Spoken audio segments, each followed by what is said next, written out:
Imagine losing to frozen water cake.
Texas, run your taps. If your pipes are frozen, elevate your valuables.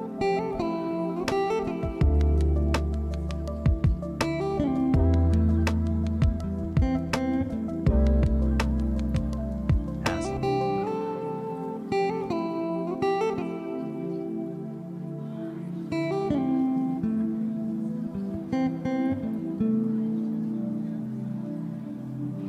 Love you, Hasan Perdue.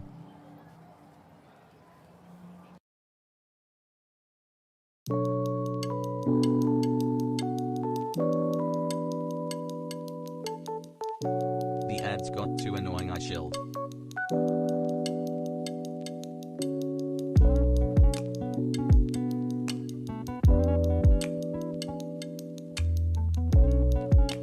Feels good to be back.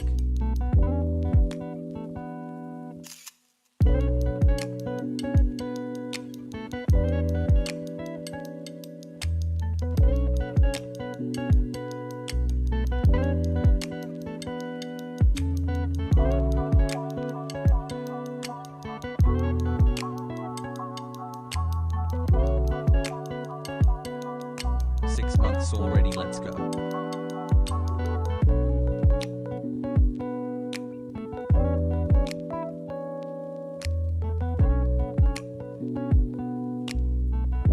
Hassle, hi chat, peepo kiss.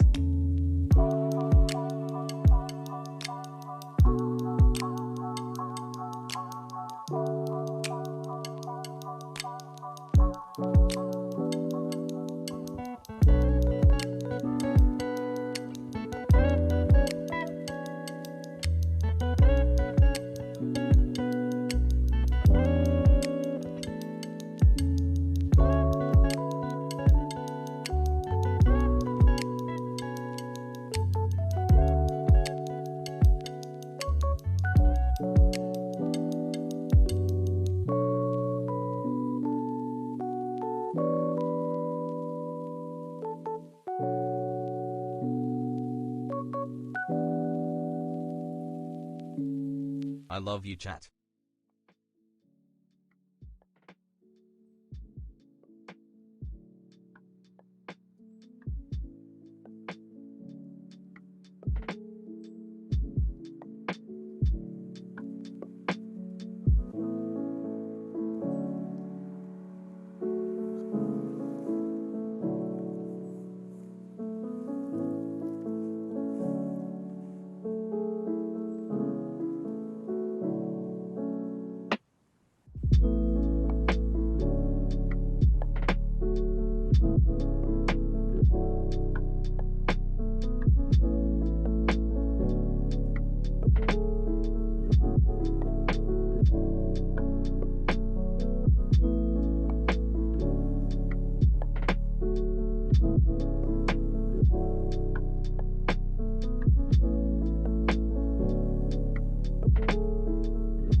Smoke time.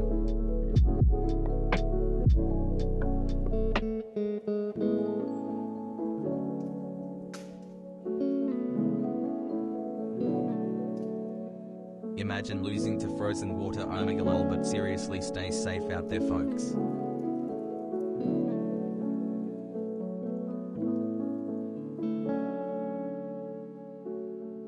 Living somewhere cold is my personality, KKona gang.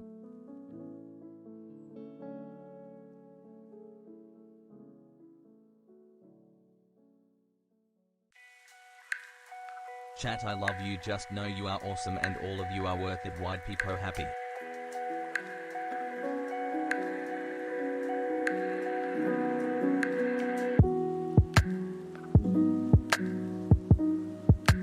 Months of being a radical liberal hassle.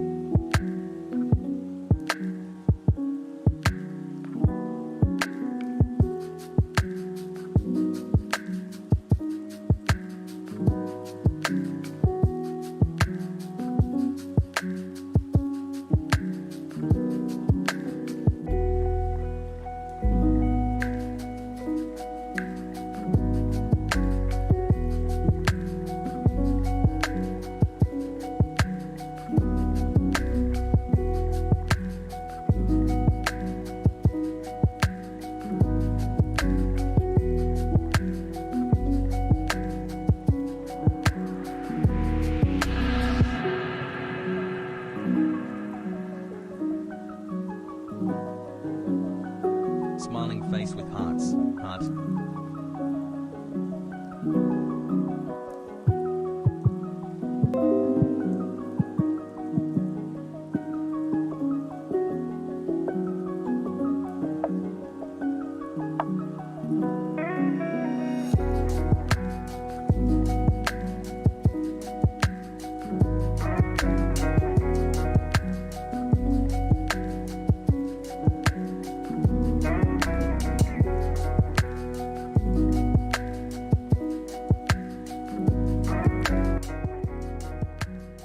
What's going on, everybody?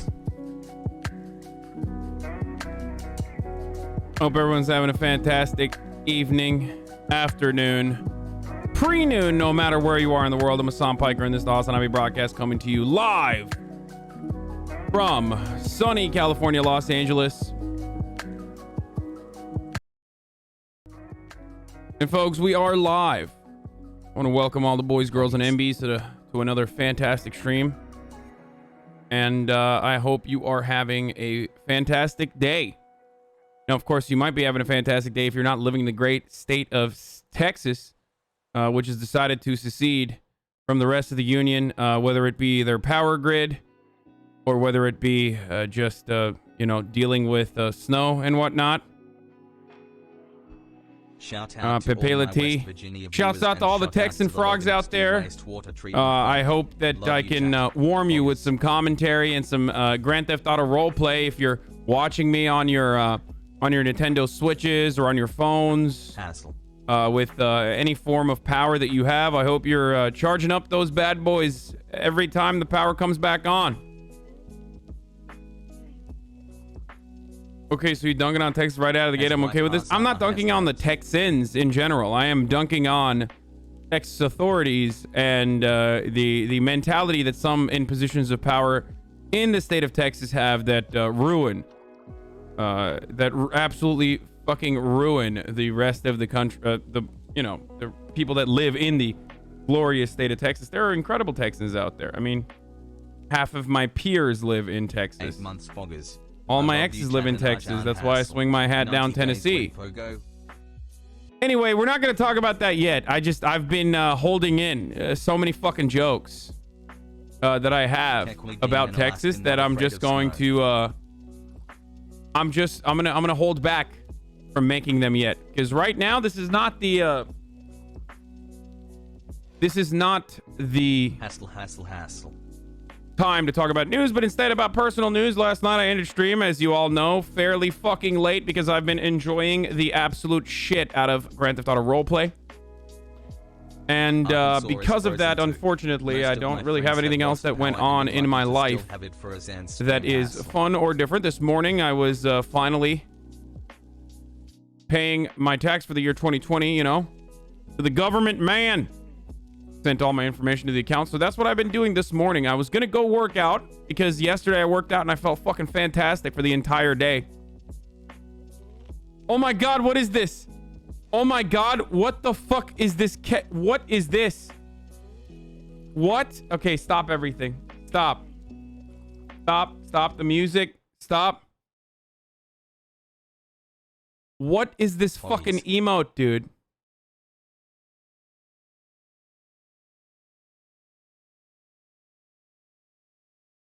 The worst thing I've ever seen in my entire life. Anyway, let's keep going.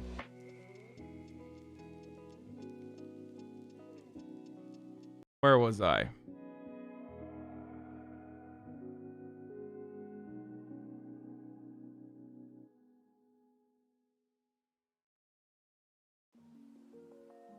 Why your hairline look like that? Look like what? A normal fucking hairline? Stop it. I'm sick and tired of fucking 15-year-olds who haven't even had their ball sacks drop. Tell me that my hairline looks different or weird. It's a normal fucking hairline, dude. It's literally a normal hairline. Just chill the fuck out. Lost to cold water, OMEGALUL. Anyway, love you, chat. Anyway, Stay safe. You all where was I? Oh, we were talking about... Yeah, I was talking about how I felt good because I went to the gym yesterday, and I did. I felt really good. Why am I losing my heart? So I was going to go today as well, but I also... Shitty wind turbines. I was a little worried about potentially getting injured, as I did like 2 weeks ago. Hassle, hassle, hassle. And that's why I didn't go this morning, and instead I spent that time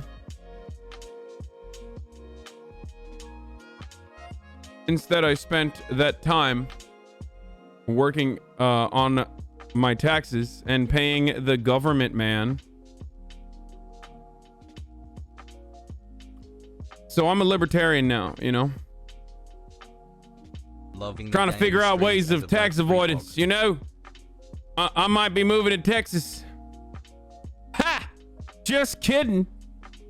I'd like to stay in a state that only has you know, routine shortages and outages every time the weather gets 110 degrees. You know, that's where I like to live, which is California. Our winter is your summer, you know. Our summer is like your winter, ladies and gentlemen. You in the Texas area and also in the Midwest might be experiencing some outages as a consequence of your dog shit infrastructure. Well, don't you worry about a thing, brother. We have dog shit infrastructure as well. Now, what that means is, what happens in California is we get outages in the middle of the summer, at a time when everybody needs to have their ACs on. Otherwise, it's absolutely impossible to survive. Who would have thought that another natural resource dense state like California in the Southwest would also have dog shit infrastructure and a lot of problems similar to the great state of Texas?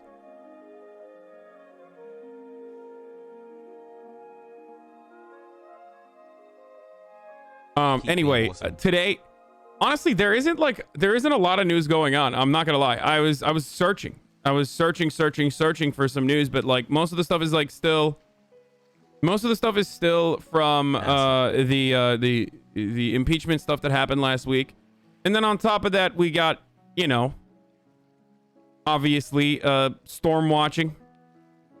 So Grand Theft Auto RP will be coming. No, I'm not skipping the news. There's still some stuff to talk about, clearly. Like, what are you, crazy? Chat. Can chat not bully us Texas frogs today? Why'd people sad? No, I'm gonna make fun of Texas a little bit. I'm gonna make fun of conservatives, as I do every single day.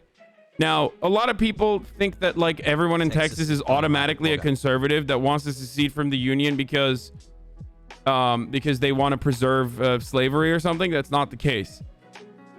Okay, there's like the gigantic state. When you dunk on fucking Texas, you're basically dunking on the poor people in Texas. A lot of those poor people happen to be leftists or Democrats in general, but more so than that, more significantly than that, they are the black and brown people living in Texas that are getting shafted, as black and brown people and poor people in general are the ones who get shafted in every single situation.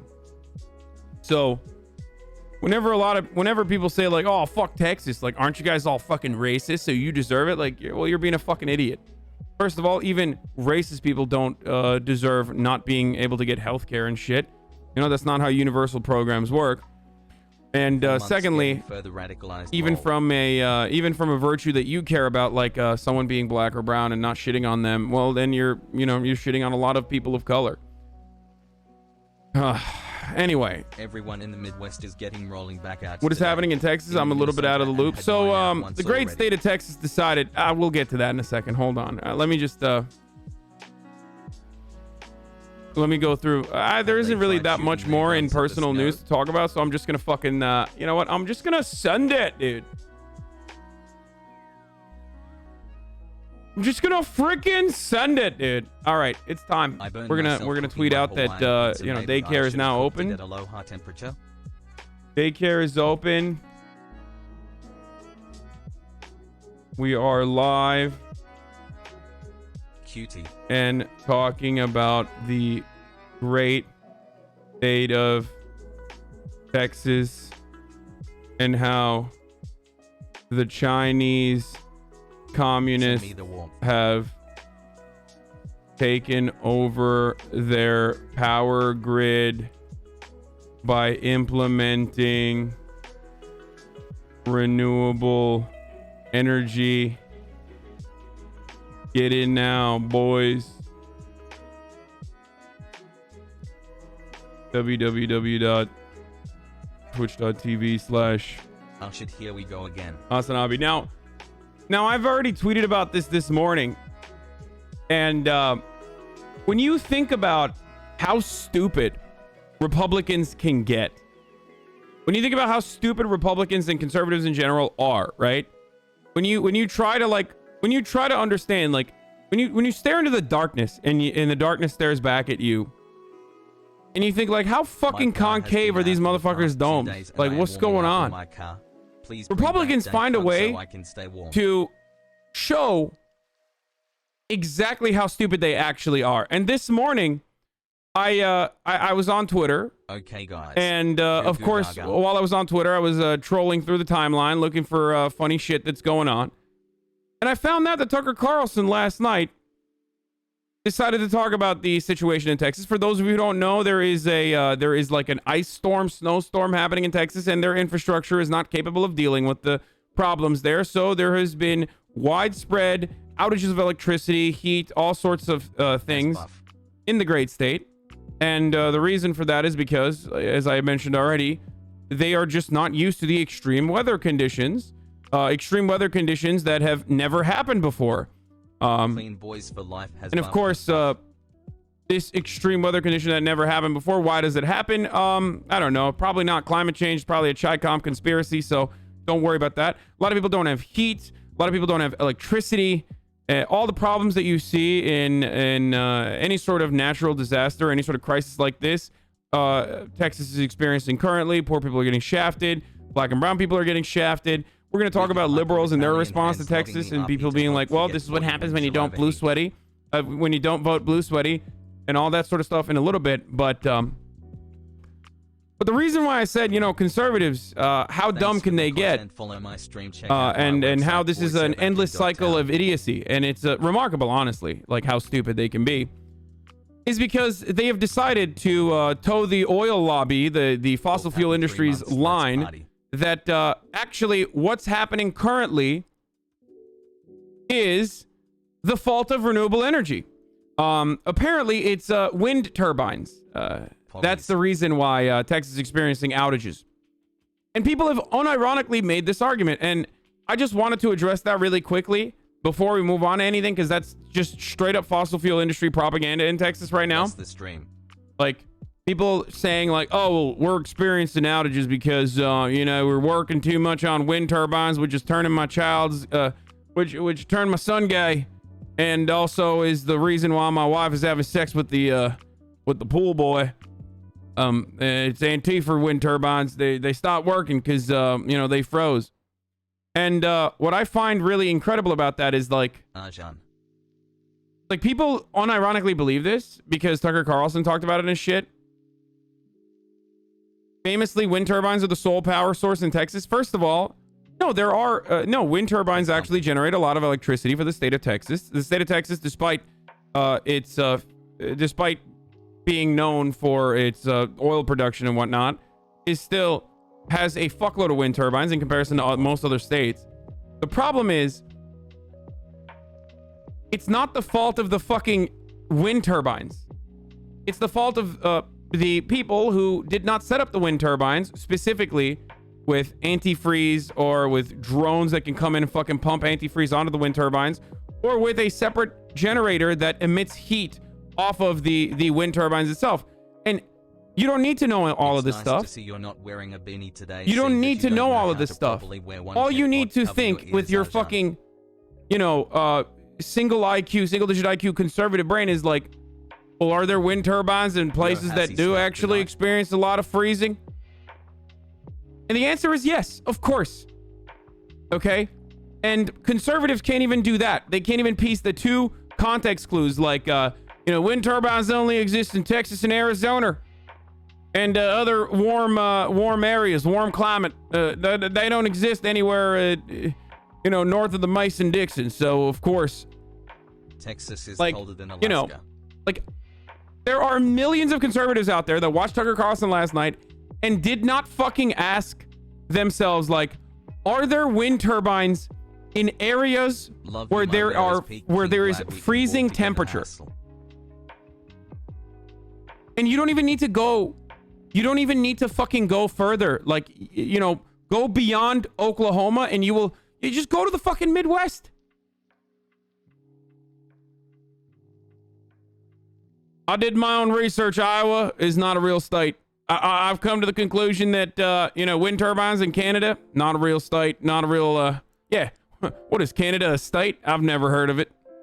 No wind turbines there, brother. Well, for those of you who are wondering, let me just dispel this rumor or notion that wind turbines do not exist in cold temperatures or something because they freeze. They're prone to freezing. No, they have. You can absolutely have a wind turbine, and there is actually a facility, a New Zealand facility in Antarctica that is solely fucking powered by wind turbines. This is the facility. This is the said facility I'm referencing. You know, the coldest place on the planet, minus 144 degrees, being reported in this area. So, you know, it's not just the ice. Now, the funniest counter to this is from a guy who deleted their tweet before I could fucking blast them. Some dude literally responded to this tweet with, well, actually, no one said wind turbines can't exist in snow. They just don't work in the ice. Under my tweet about wind turbines in Antarctica, someone literally had the audacity to say, well, actually, that's just snowy climate, not ice.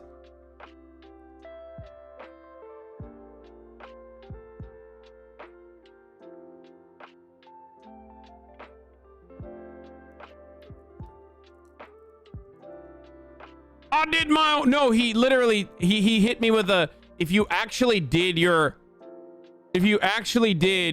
own research, you would know it's technically a desert. I know it's technically a desert, jackass, but it's not fucking desert climate in the end. It's still, it's a frozen tundra, okay?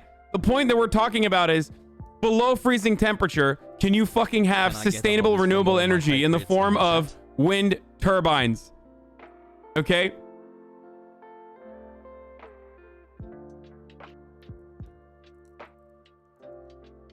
Almost a year of madness, King.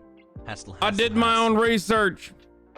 Yeah, it's only desert because it's not fucking humid, which is precisely why wind turbines work very well in Antarctica, apparently.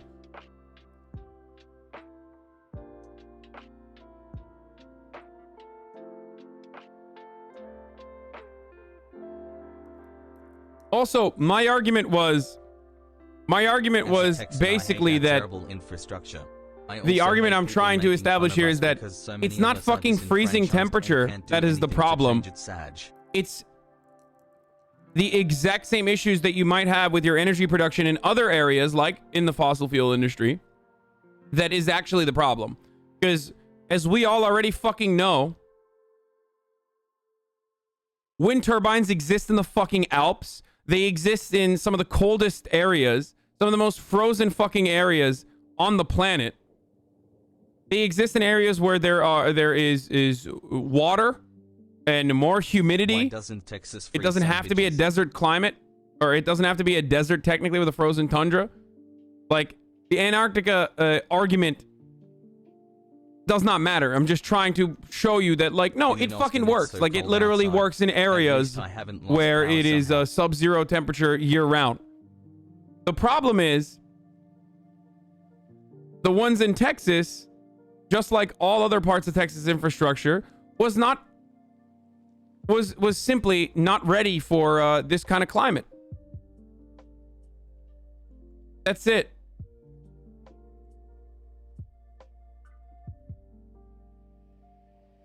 Do you live in Texas? No, I do not live in Texas. Do you not stream? Do you not see me streaming right now with electricity? 3 months. Clearly, I am not in the great state of Texas, as you can see. The Pursuit of Programming? Yes, it was that dude. Yeah, he made incredible. He had Pursuit of Programming. Wait, holy shit! You guys are fucking freaks. You know that? How do you remember that? everybody who lives in Texas. 2 months, baby. So it's You just love me you, now.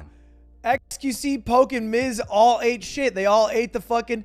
Hey! How's my 10% extra fucking taxes now, bitches? Yeah, except Lud, what you fail to recognize here, my friend, first of all, Ludwig making a joke about, like, evading taxes. Double OMEGALUL. But secondly, motherfucker, don't talk shit. We're gonna get fucking outages in the summer. Like, you already know this.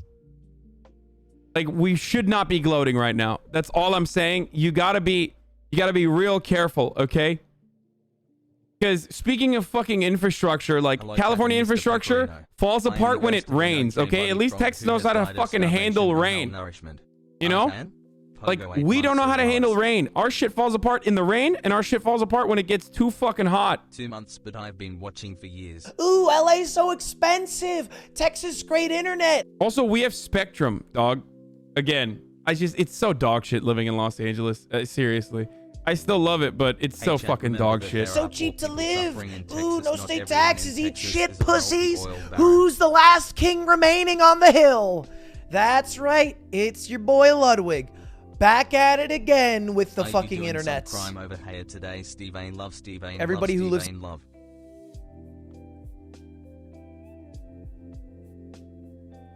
Harvey, we can't handle rain either in Texas. Dog, you're comparing a hurricane. Texas infrastructure is built on a lot of wetland too, and we see that with hurricanes that occur. Like, Texas is just all kinds of fucked up. Don't get me wrong. But comparing it to like a light drizzle in Los Angeles that breaks everything is not the same. Even though, yes, Texas is built on wetlands, and it is fucking absolute dog shit. And that's why hurricanes are devastating in the state of Texas.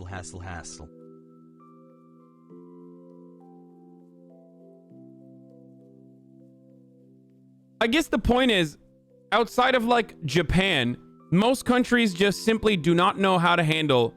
Most Western countries have a hard. Okay, America has a hard time no matter where you go with you know, with the natural disasters and everything else. I was gonna say like other countries have a hard time, but like no, they don't have the same problems that we do. Like it's just nowhere near as bad. No, the United States, as always, is incredibly embarrassing. Okay. Incredibly fucking embarrassing. As always, once again, we are the #1 in being the most fucking embarrassing country on the planet that have nearly an endless amount of fucking resources to be able to deal with these problems that other countries seemingly do well with.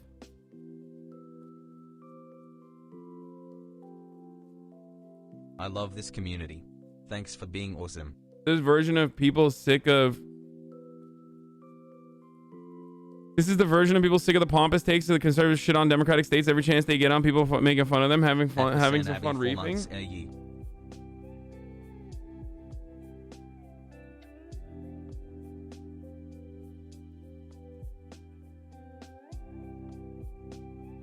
Yo, gang love the stream. Politic Frog 2 has buff. It's weird that a country that deliberately fucks over their social safety nets wouldn't handle disasters really well. Curious? I know. It's crazy. It's absolute madness. Who would have thought? Who would have thought that a country in a state of disrepair would have such a fucking hard time dealing with, you know, freezing temperatures and things like that?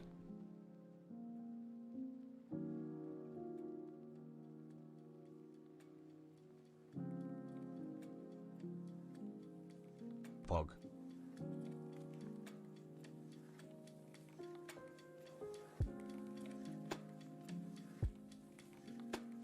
Now, what's happening here, and for those of you saying like, wait, what is this? Glory to the cock? Oh, I was like, what the fuck? All right, let's just watch what the fuck's going on in Texas. Okay, here it is, boys. Here. Tornado ripping through the North Carolina coastline. Unfortunately, we had 10 injuries that we could report this time, and we had 3 confirmed fatalities. The powerful cyclone tearing down homes into piles of debris, ripping trees from the root, and slamming them into nearby structures and vehicles. Multiple houses gone, nothing but foundations. I need help. Knocked out power lines lay along the wreckage as widespread outages roll through the entire region. All this while first responders look ahead to hours-long search and rescue efforts. I expect to go into the afternoon tomorrow. Hopefully, as we get through this, we'll recover and we'll support the community and get back. This as a brutal cold snap wreaks havoc nationwide. The Arctic blast tearing its way south for Morgan, where a Safeway roof collapsed. I'm sorry, I don't believe it. I'm sorry. It's called snow. You better not be taking a fucking day off. Just because I don't believe that we don't have electricity. It's a mindset. Fuck you. Must be Antifa. I will be going outside and I will not be wearing any sort of Gore-Tex, any sort of polar, any sort of protection from the cold. Y'all are a bunch of liberal babies. Talking about wind this, talking about ice winds and ice storms that. I don't believe it. Collapsed under piles of snow to Texas, where millions are stuck without power, facing record lows. Rolling blackouts issued to save the state's power grid from crashing. There's a huge demand, a very limited supply. It is a system-wide failure across the state. These are power outages at a huge, unprecedented scale. Impossible driving conditions causing hundreds of accidents.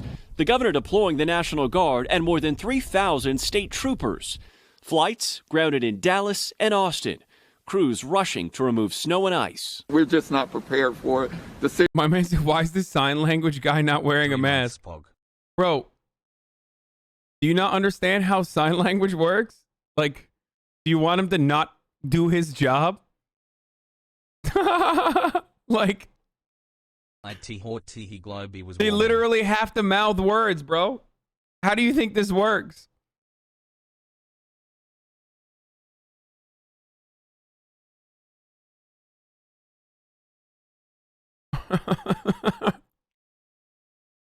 City's not set up for this kind of weather. It's not typical here. Officials in Kentucky urging drivers to stay home. We did not make it through almost a year of a pandemic to lose people to a snow or an ice storm. What do you mean, pandemic, Andy Bashar? The winter blast. It's fake. The pandemic is fake. Blast turning deadly in Louisiana after a 50-year-old man slipped on ice. And thundersnow caused this. Yo, this was crazy. I was watching this, dude. I can't believe that Goku's back. That's a Kamehameha, for those of you who don't know. Scene after blowing a transformer. In Georgia, new video shows the aftermath from a rare February tornado, now tied to this massive system. This is incredible! But brother, you tell me 5G coronavirus waves aren't real, and then you show me this. On ice. I can see the 5G coursing through the veins of the infrastructure. Thundersnow caused this scene after blowing a... What now, checkmate liberals? It's them Chinese 5G waves coursing through our American infrastructure, ruining it as it goes along. Transformer. In Georgia, new video shows the aftermath from a rare February tornado, now tied to this massive system. This is incredible! But the cold snap's not a negative for everyone. So what's up? Everybody who's like, I'd rather be in the extreme cold than extreme heat. What's up, everybody? How y'all feeling about that now? I hate the cold. So I'm asking, like, oh, I'll just put on extra blankets. It's like,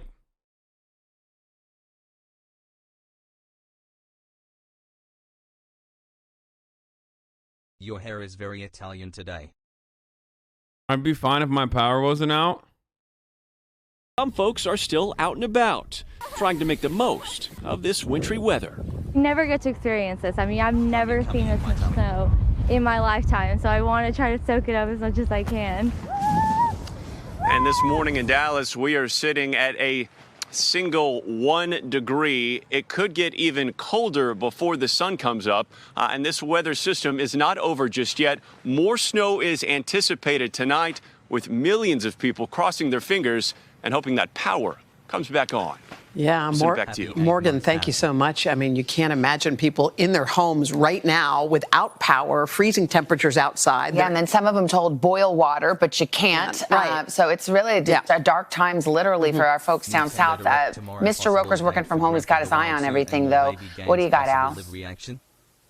Yeah, in fact, guys, just 15 minutes ago, Dallas-Fort Worth Airport, -1. That ties with the third coldest temperature ever for that area, for Dallas. Right now, winter weather alerts for 34 states, literally coast to coast. We're talking 95 million people impacted. This one system is now making its way off the coast with a mix of freezing rain, snow up into northern New England. Here's our second system, and this is going to be another big problem. Wednesday, the low will develop in the western Gulf, a morning mix of snow, sleet, and rain for Texas and Oklahoma, where they do not need it. And then as we move through Wednesday night into Thursday morning, that all starts to mix into the Northeast and Mid-Atlantic as a second. Yo, to the people who think are Texans going to take climate change seriously, no, dude. No, they're not. Okay? Just wake up, guys. Wake the fuck up. No, they're not. As a matter of fact, I'm sure many of you in Texas have probably had this fucking conversation already. They've literally moved on from climate change is real to climate change is definitely fake.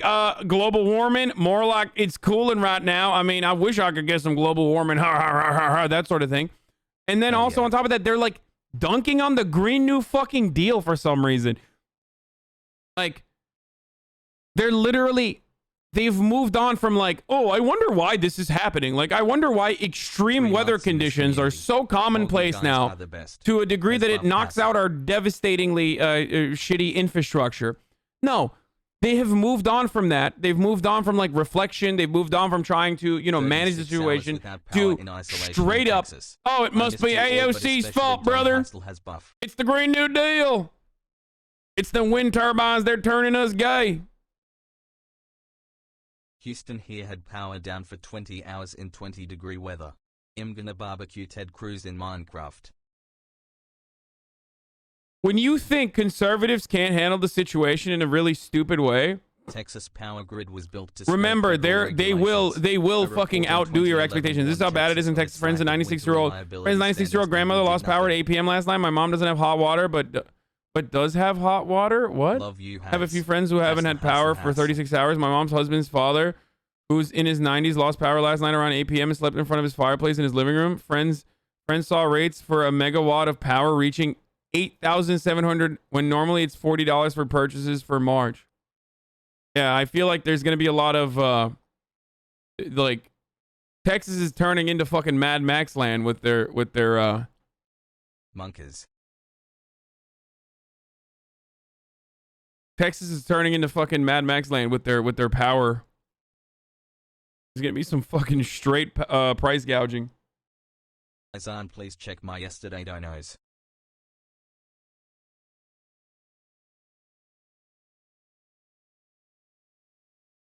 All the rich white neighborhoods have power. Okay, first of all, of course they're gonna shut off the poor neighborhoods first. That's why I was saying like they always fuck over the poor people first. But even the rich white neighborhoods are fucking losing power. I mean, look at Soda Pop and XQC and the fucking neighborhoods they live in. I don't think they live in a fucking poor neighborhood. They live in a rich neighborhood, right? So clearly they're like, they're even shutting off like upper middle class and even rich neighborhoods. Then don't use electricity and their power as well. If there's any point that is not, if there's any part of the state that's not losing power, it's probably going to be Hank. It's probably going to be the city. Like the cities are not going to lose power. And I don't know if it's because of the generators. I don't know if it's because of the generators that those buildings have already, or if it's literally because trains clip on this. What is this? Let's watch. This is fucking embarrassing. A snowstorm has completely destroyed and wiped Austin, Texas from the goddamn fucking map. Nothing's open, no food. Can't even buy fucking water without having fucking cash on you. Who the fuck has cash in 2021? What is this, fucking Monopoly? Right. No electricity, no heat, no hot showers, no hot water. Fucking trash. When the electricity does come on, I have the fucking oven on. Hands in the oven. Camping style. Boys, I'm gonna keep it a $1.50. I need Twitch Primes ASAP. Okay? I'm not gonna stream. My sub count's gotta be tanking. Guys, please, I'm dying out here. Oh my god, dude. Please, just go Twitch Prime. Gift 100 subs. Thank you. I wonder if they turn around and do it. Extreme heat isn't easy at all. I've been in a 5-day power outage with 35 to 40 degree temperatures. There are huge problems with it as well, especially the food containment. Yeah, no, I know. Hassle. And what? Fucking communism is the answer? Stop pushing your political view on people who are suffering, bro. Unsubbed. You fucking idiot. How can global warming exist when Texas is frozen? What a fucking lair, dude. Oh, that's pretty funny. I can't tell if this person is being serious or not. I can't tell if that's like serious or if that's fake or not. Like, it's so good. Fucking communism is the answer? Yeah, that's what I said. Texas needs communism immediately. Hassle. Fucking unsub, bro.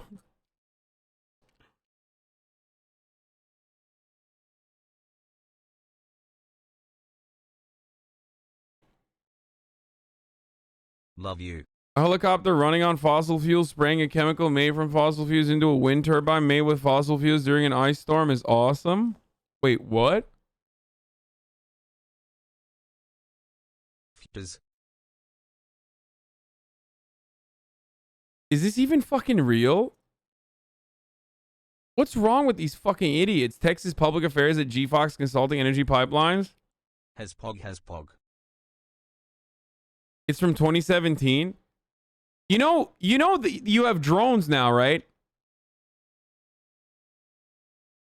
Like, this is not a good thing. I love you, Azan. This literally is because, one, that means you didn't have the fucking appropriate heaters installed ahead of time, okay, within the wind turbines.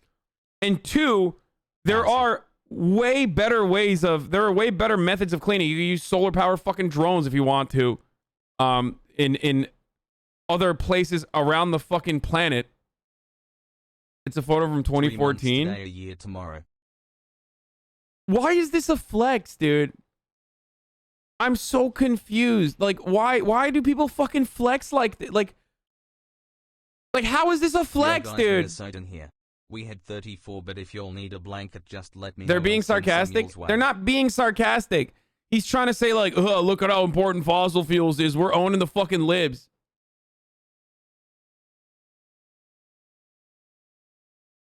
Like, this is a gotcha moment, dude.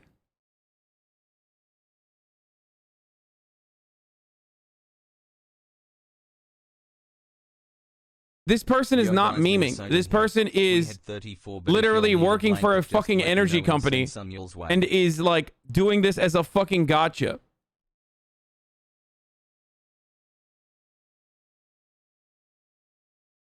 Thanks for a year of amazing content, buddy. Hassle. Oh my god. Dirty secret behind wind turbines. They need lots of oil. From the Daily Caller.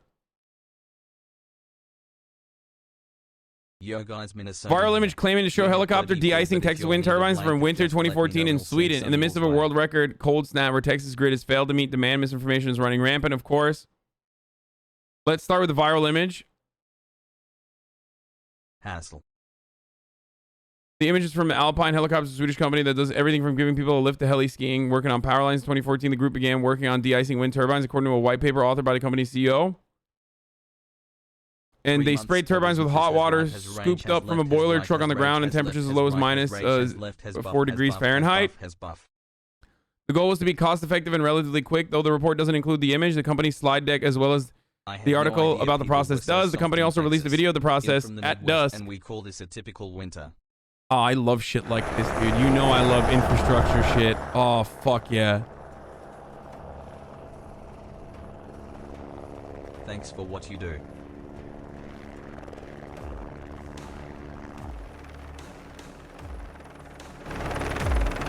What the fuck? What is this? Fucking cyberpunk, dude? They have like the cyberpunk soundtrack on in the background.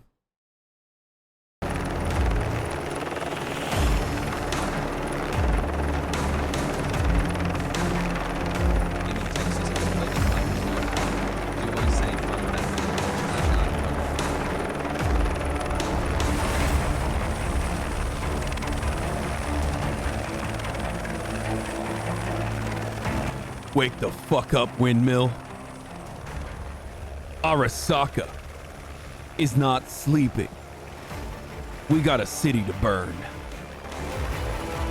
Wake up, samurai. We got a windmill to burn. We got a city to thaw.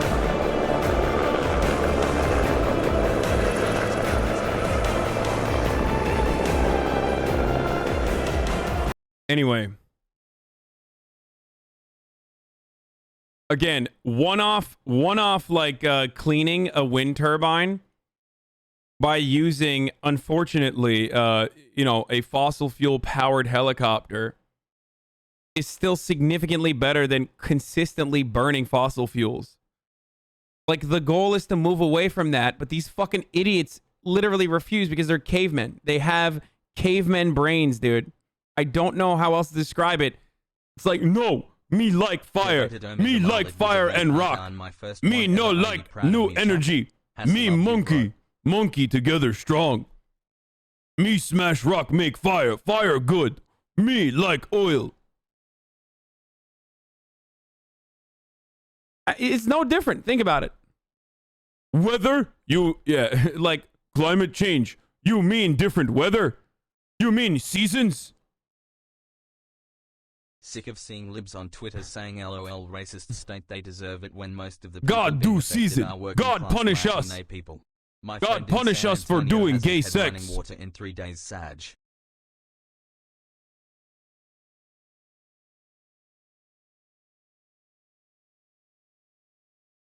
Did you ever find out who the Frankenstein dude was yesterday? No.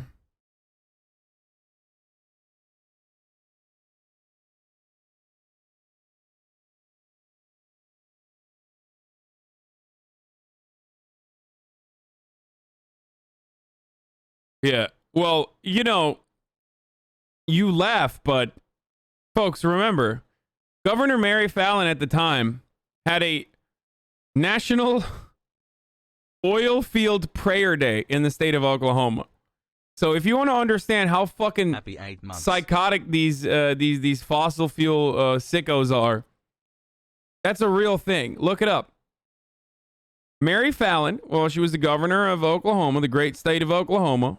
These are the same judges who think that aka Northern Texas. It's nighttime and they don't store any energy at all. Aka North Mexico.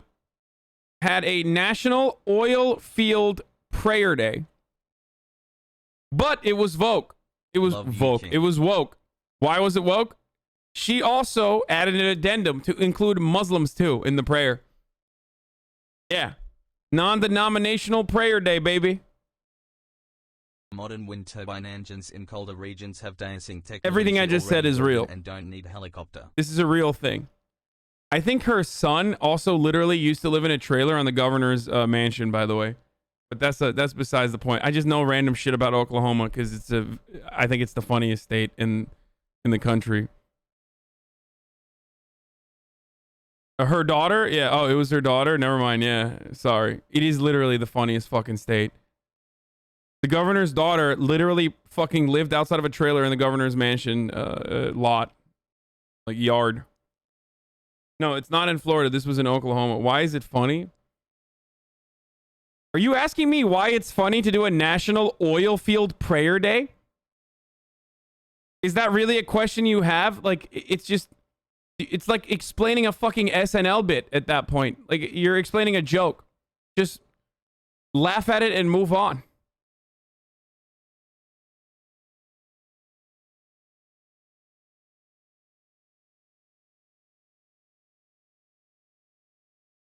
When do they sacrifice virgins on the oil pump? I heard it was on the winter solstice. 2 good months, thanks Hasan. Poorly aged things. Here's how one Texan is protecting his outdoor faucet from the cold winter weather. Whataburger, of course. Oh no. I wonder what happened to this guy's 2 years, Hasan, you don't even notice me. Wait, poorly aged things? Dog, this is from 3 days ago. Poorly aged things. They had already started at that point. In order for something to be poorly aged, it needs to be before, like it needs to be like 3 months ago or something. No, that was just a bad tweet in the middle of a bad situation.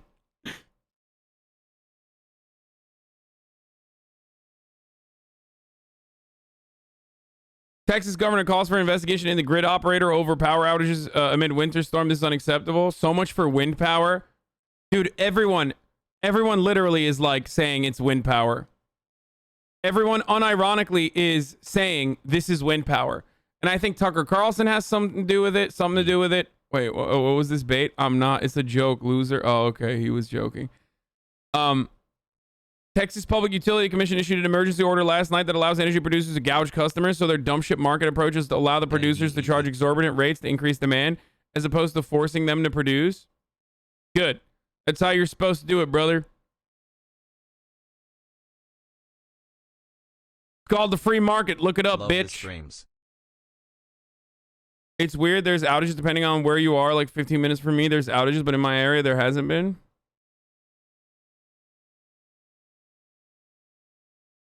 Early gamers has buffed. This is such a small problem. I'm sure turbine companies have found easy solutions for this instead of helicopters. Americans, well, that was fucking in Switzerland or Sweden or some shit, but it doesn't matter.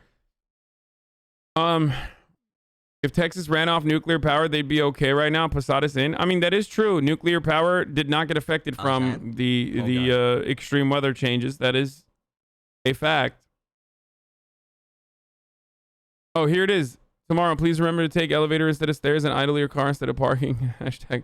Okay, this is a joke. The tweet is a joke, but this is... The oil field prayer day is real. Yo, chat, can I get a scoot spam? Poorly aged Ted Cruz tweet. California is now unable to perform even basic functions of civilization like having reliable electricity. Biden-Harris AOC want to make CA's failed energy policy the standard nationwide. Hope you don't like air conditioning.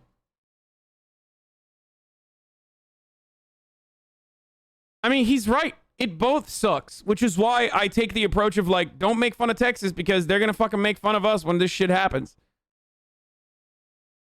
Like, yeah, our infrastructure is dog shit too, just like their infrastructure is dog shit. I don't know, man. Maybe it was like the honeymoon phase or something, but when I was growing up in Turkey, we had fucking power outages all the time. It's just a normal part of existence, okay? Blaming wind are complete morons. There are so many solutions.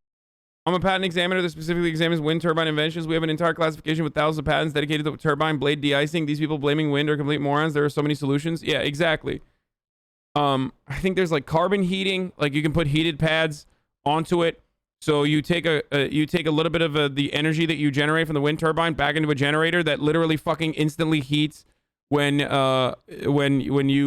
need it to, in an effort to de-ice, to make sure that it doesn't fucking get stuck frozen. There's like different materials that you can fucking use on the wind turbine blades. That's expensive still, because from what I understand, you need to literally take the fucking wind turbines panels off and then put them back on. And because it's expensive, people don't want to do that. People don't want to spend that money. There's shit that you can spray onto the fucking wind turbines, onto the panels, to make sure that it's not as easy to freeze. These are all things that people do all around the fucking world in areas where you see sub-zero temperature, where there's still wind power. Okay? It's so fucking stupid to assume that, like, this is the wind turbine's fault. And it's not even the wind turbine's fault either. It's not even, like, wind production has not diminished to the same level that other, like, other fossil fuel energy production has. So they're not even underperforming. So it is doubly fucked and doubly made up that, like, wind turbines are responsible for this.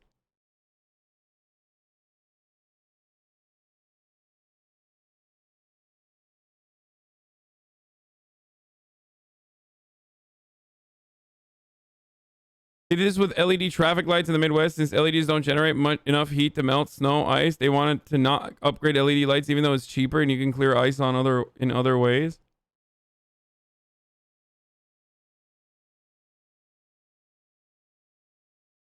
Yeah, I'm going to get to that in a second. Like, wind turbines are actually over producing, adjusted to like the actual estimates. So it's not fucking wind that's the problem. It's just dumbasses that totally made this shit up, and everyone is going along with it because it kind of makes sense. It makes sense when you think about it. Just for a brief moment, you're like, oh, I guess wind turbines, they're stuck in the frozen snow. I guess they got stuck. And that's it. They don't think about how, like, well, wait a minute. No shit the fucking wind turbines, were not prepared for this kind of climate, considering the fact that, you know, every facet of energy production was not prepared for this kind of climate change.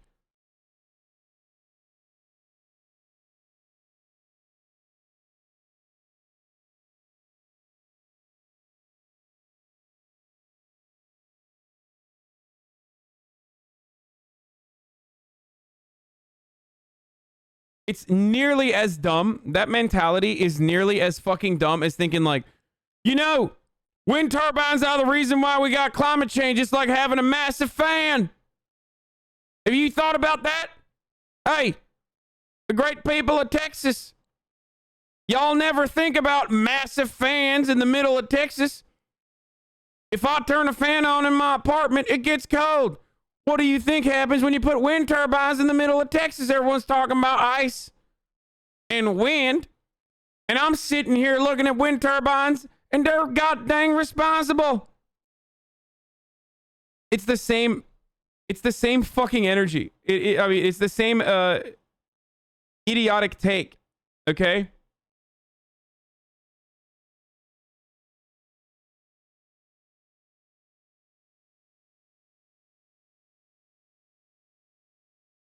Alexa, show me what happens when you let Democrats control energy policy. I'm going to retweet this. Fuck you, Dan Crenshaw. Yeah, show me what happens when you let Democrats control energy policy, bitch.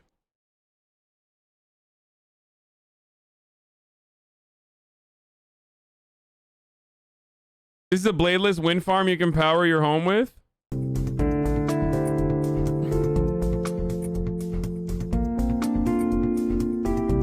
Shut the fuck up. This is a joke, right? There's no way this is real. Is this fucking real? There's no way this is real.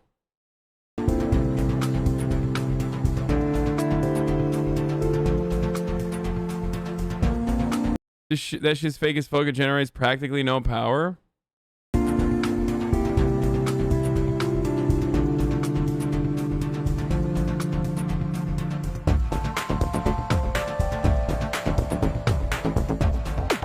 Okay, this is so funny.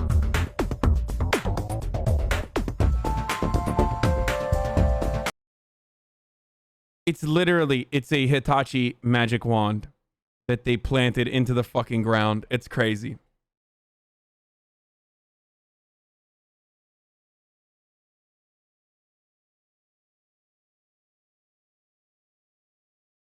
Anything is a dildo if you're brave enough? Jesus Christ. Texas luring jobs away from California with promises of electricity. Jesus Christ. See, you don't want to be caught like this, okay? You don't want to be caught with your fucking pants down, so don't make fun of Texas right now if you're in California. That's all I'm saying. Because they're going to fucking turn this shit around and, like, make fun of us again when it happens here as well. And the reasons why it happens is because of those fucking dipshits that are making fun of one another instead of solving the problems. Our power goes out in the summer. What is this? This is great, bro. Let me hurt some feelings while I have a minute. No one owes you. No one owes you or your family, or you are your family anything. Nor is it the local government's responsibility to support you during trying times like this. Sink or swim, it's your choice. The city and county, along with power providers or any other service, owes you nothing. Okay, well, what's your fucking job then? Like if you're the fucking mayor, then why are you the mayor? Like, why did people actually vote for you then? If this is literally not your job, you stupid fuck. Sink or swim, you might drown. Like, why did you get in the pool if you don't know how to swim is great, except like we all live in the fucking pool. You know what I mean? Like, there's no other option there. You think dumbasses want to live in your bumfuck Colorado City town? No. They were probably fucking born there. They can't leave. And now they got you as their fucking mayor. If you have no water, you deal without and think outside the box and survive and supply water to your family. If you are sitting at home in the cold because you have no power and are sitting there waiting for someone to come rescue you because you're lazy, is direct result of your raising. Only the strong will survive and the weak will perish, folks. I mean, people like this are so fucking insane that, like, yeah, you gotta go back to the Hammurabi ages to deal with motherfuckers like this. Like, what are you gonna do? They don't want that, though, because that would mean, you know, someone fucking kidnaps his ass and takes over his house that actually has power in it. You know what I mean? Like, they don't want that shit.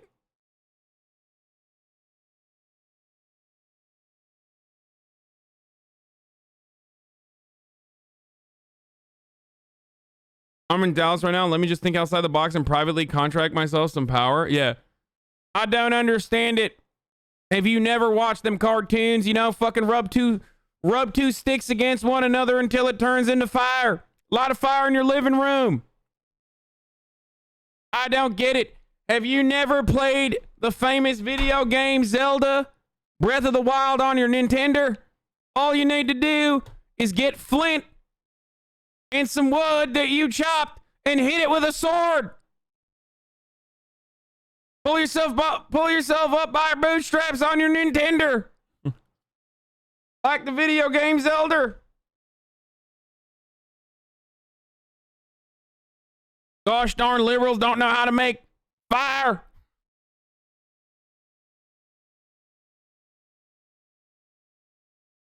God has given us tools to support ourselves in times like this. Is sadly a product of socialist government where they feed people to believe that the few will work and others will become dependent for handouts.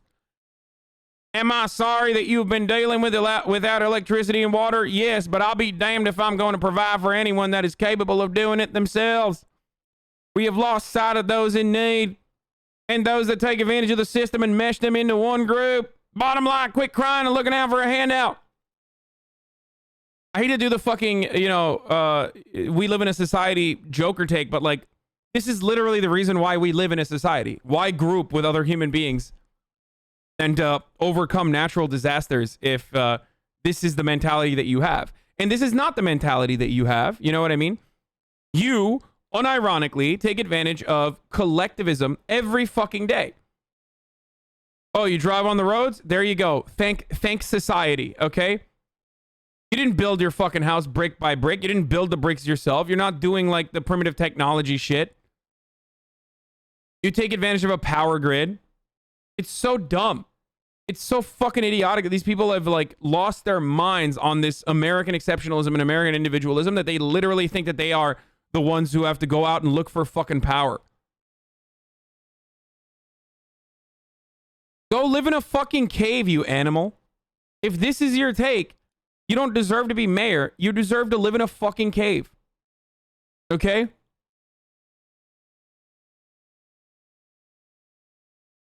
But the thing is, like, these guys don't believe this, right? Also, these are the same fucking dipshits who say, like, what is this, Somalia? This ain't Somalia, brother. Why do you think people in developing nations have a hard time? Because they don't have the fucking resources and the wealth to be able to help one another in the way that we do here in America. They don't have the same infrastructure. So you laugh at other countries and you shit on them. Meanwhile, we have the fucking tools. We have the knowledge. We have the wealth to be able to do that. And you're still like, no, it's time for self-reliance.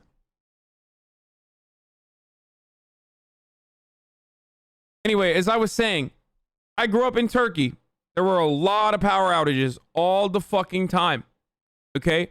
All the fucking time. I'm used to power outages until I came to America. And one thing, and a lot of foreigners will tell you this, especially if they're not coming from Europe.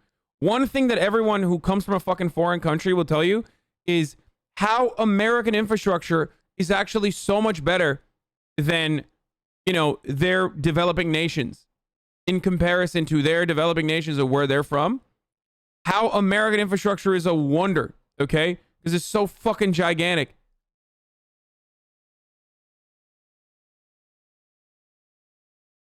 We're used to fucking power outages.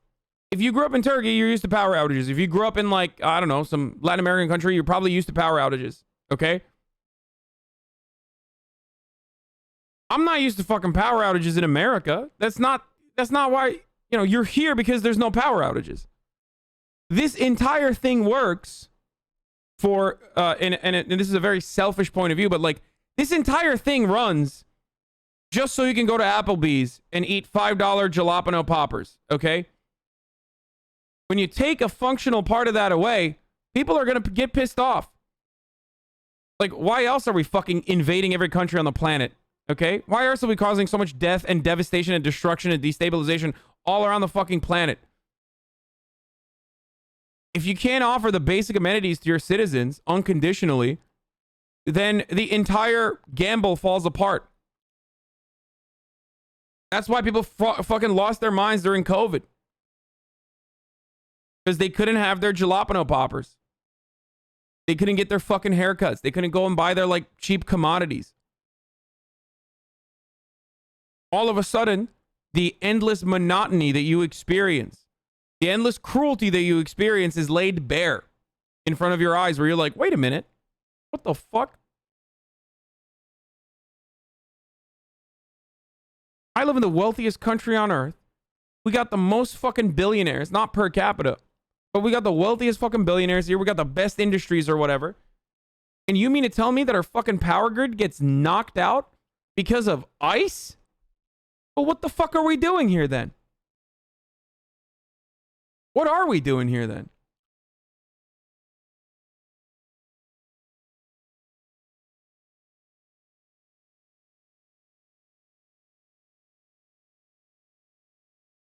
Did you run an ad yet? No, I haven't. I'm going to do it now. On average, my power's out 5% of the year, and I've lived in cities in the U.S. for over 20 years.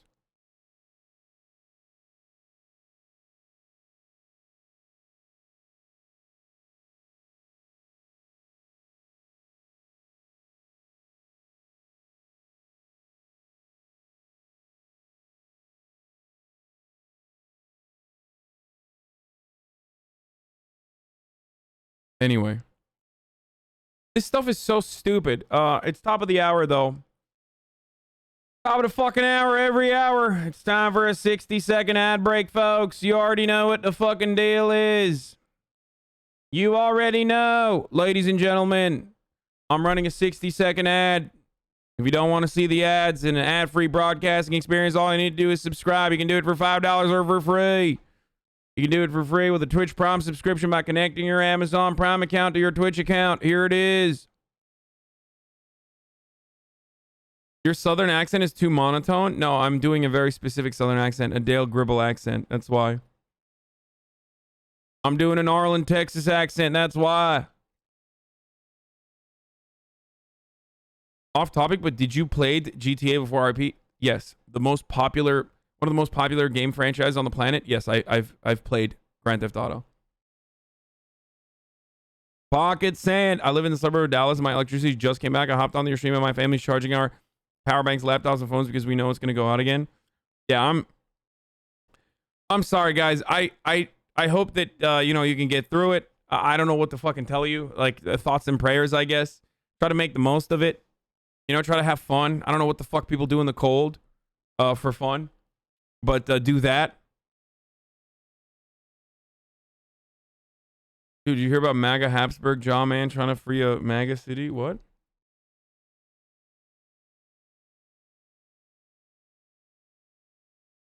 Wait a minute. Wind turbine. Turbine sounds like turban. Muslims wear turbans, brother. Muslims did wind turbines that caused a snowstorm. Sharia law confirmed. Checkmate. Lipped hard.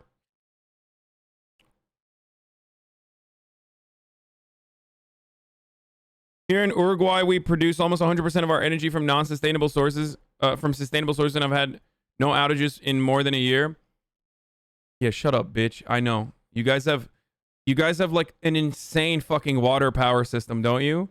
It's crazy, actually. Uruguay is unique on the planet for how good it is with renewable energy. It's rain, isn't it? A big chunk of it is from. Maybe I might be confusing it, but I think it is literally from. I'm from New Zealand. What are you Yanks moaning about now?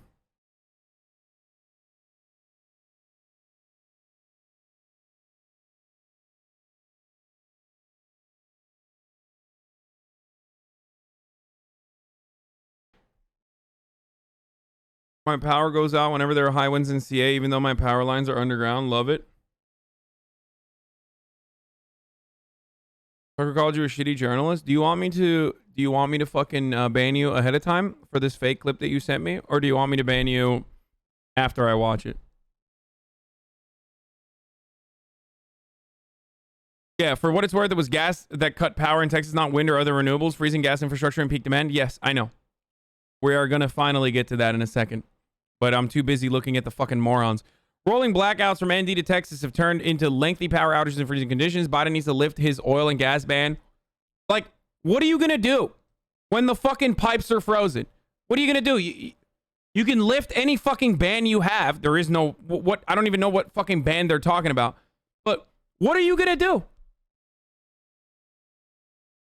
Like, are you going to drill into the fucking pipe and like suck it? This is somehow Biden's fault. The frozen pipes are.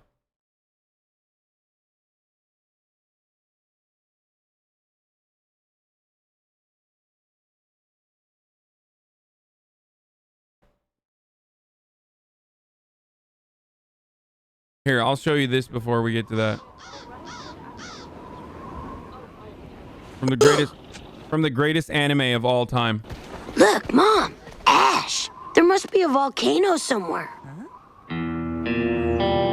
It's snowing. Oh, no. This can't be.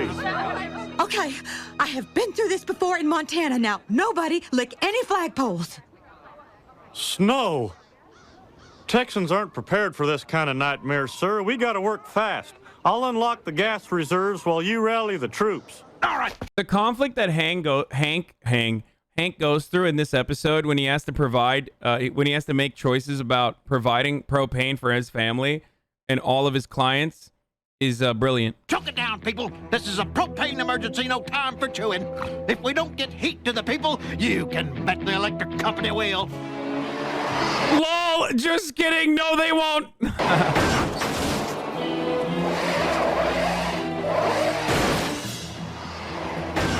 Joe Jack, fire up the bobtail truck. Don't be a hero, Hank. It's too late. Can I come too, Dad? You bet, son.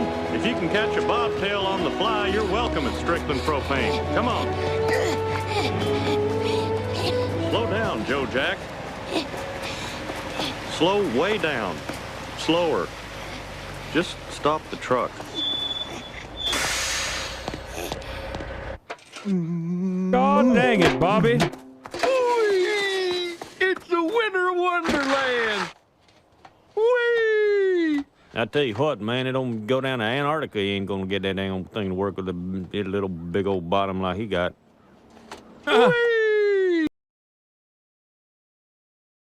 It's the greatest anime of all time. Straight up.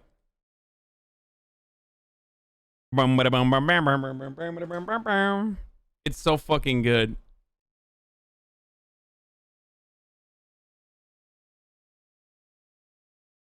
You can get mad and say it's not anime. I'm memeing anyway. The new video game based on Invasion of Fallujah. Yeah, I know. We're gonna talk about that in a little bit too. That's a really good one. There's an anime dub of King of the Hill.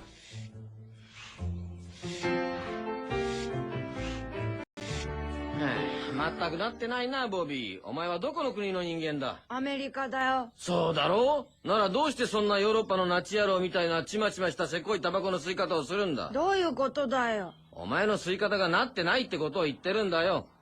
何にしても物にはやり方ってものが。ゴードダングだ、バビー。わかりました。Nanda tebayo, European Nazi.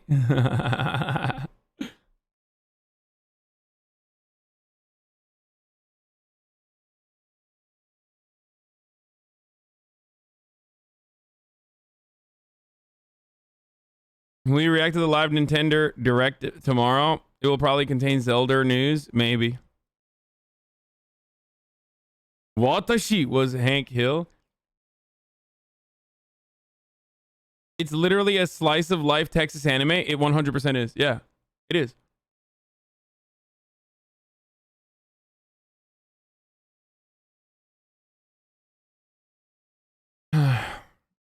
Arigato Hasan-kun. Anyway, where were we? Okay, rolling blackouts, corn in. Okay, let's get back to this real quick.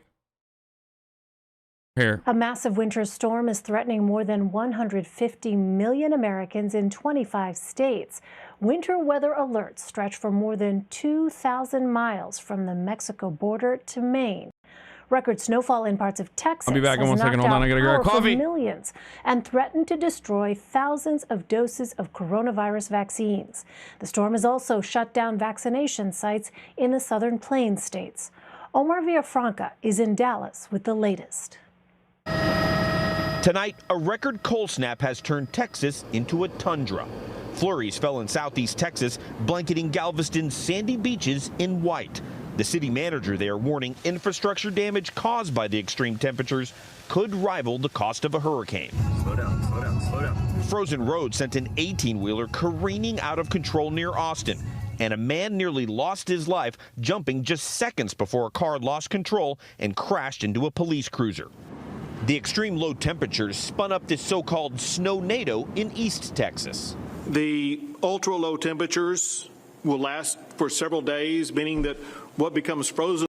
Okay, I have to pause this broadcast for a really important announcement.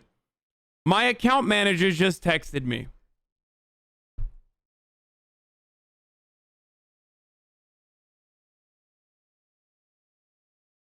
Are you ready for this? She said, "Hey, one of my colleagues saw a clip about your potential interest in Warhammer.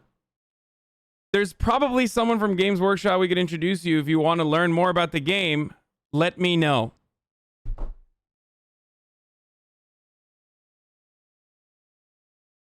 The fucking no pixel role playing has gone too far.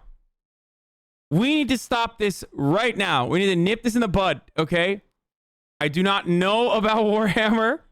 I do not want to know about Warhammer. These fucking nerds, dude.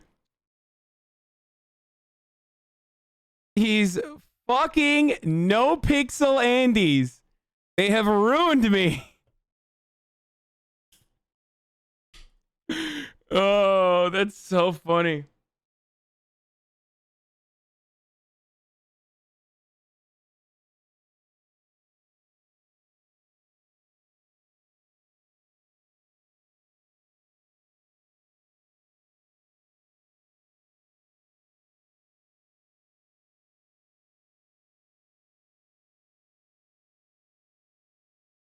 I don't even know how to like describe this to my account manager. Like, that's when you know you're too many layers deep. You know what I mean? 30,000 people in here know exactly what this fucking meme is. But outside of this group of people that are here right now, how the fuck do you explain this to like someone that's only like one fucking step removed from being in here right now?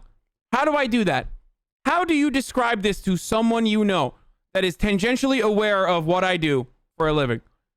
So, what happened is, I started playing No Pixel. It's a Grand Theft Auto roleplay server where I have a character, and my character met these nerds. One of those nerds I actually ended up,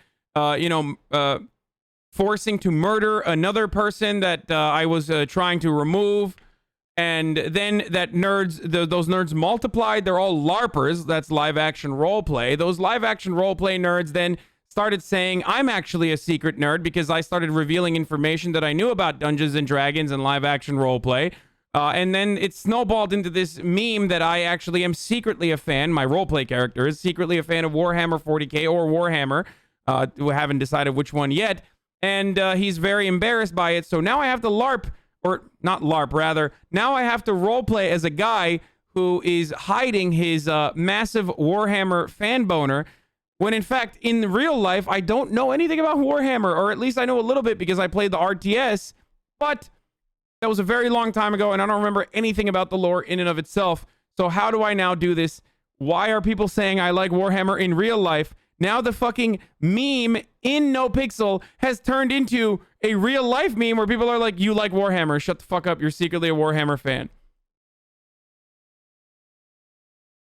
I just think the characters look cool. They're like fucking, they got cool armor and shit. That's it.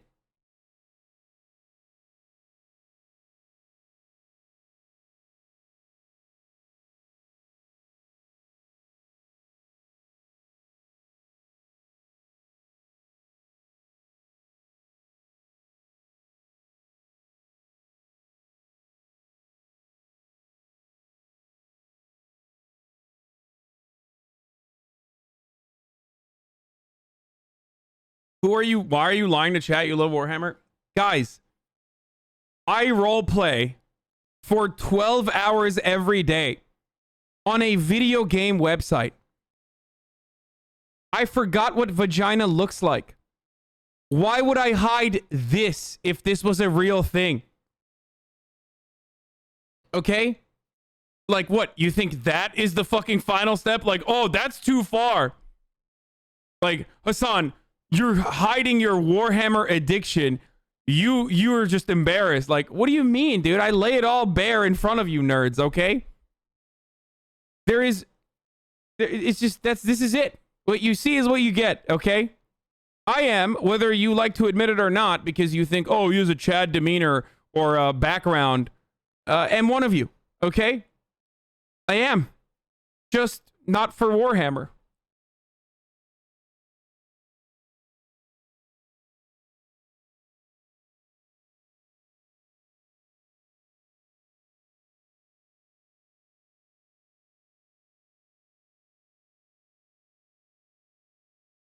I am, however, bro, you already have 4 fingers in the nerd pie. Just stick the thumb in and make a whole fist.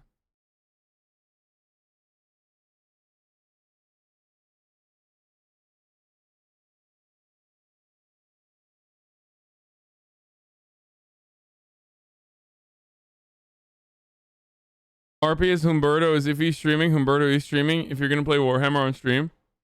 No, but I do want to make like a nerd armor fit for myself.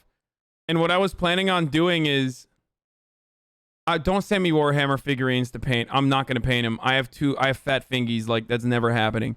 I have fat fingies and ADHD. There is no fucking way I'll be able to paint one of those fucking things. Just so don't do it.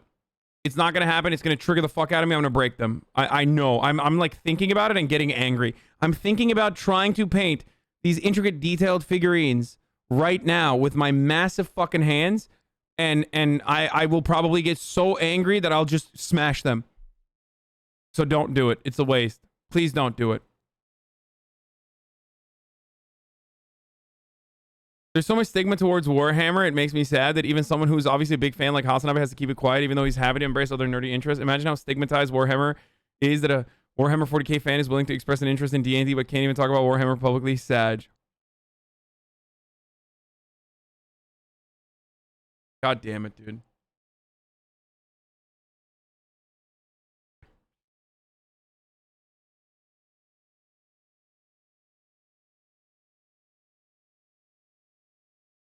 Check out this dope Warhammer Marine series called Astartes, made by a fan.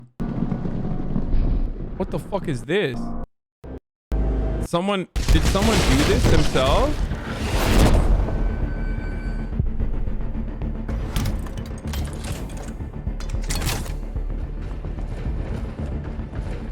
This is actually pretty cool.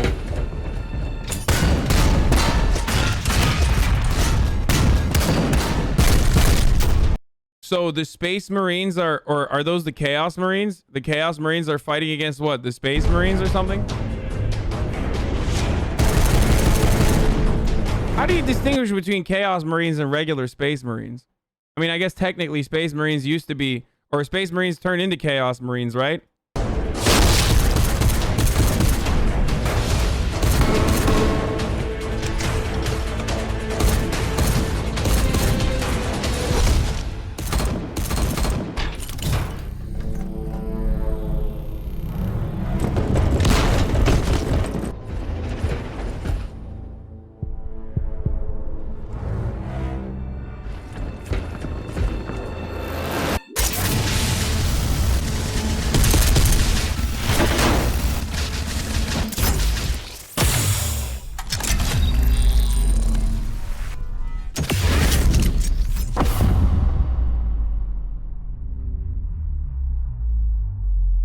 Just play some Warhammer game for RP research? No, I don't want to do that. I can't do turn-based, guys. I can't do turn-based. Is Gears of War like Warhammer? No. Also, no wonder there's so many fucking Nazi fans, because, like, this shit is straight up like Holy Crusades, you know, Knights, Paladins, that sort of shit, built into... Yeah, they literally have Christian fascist vibes all over. So... no wonder so many fucking right-wing sickos love this shit.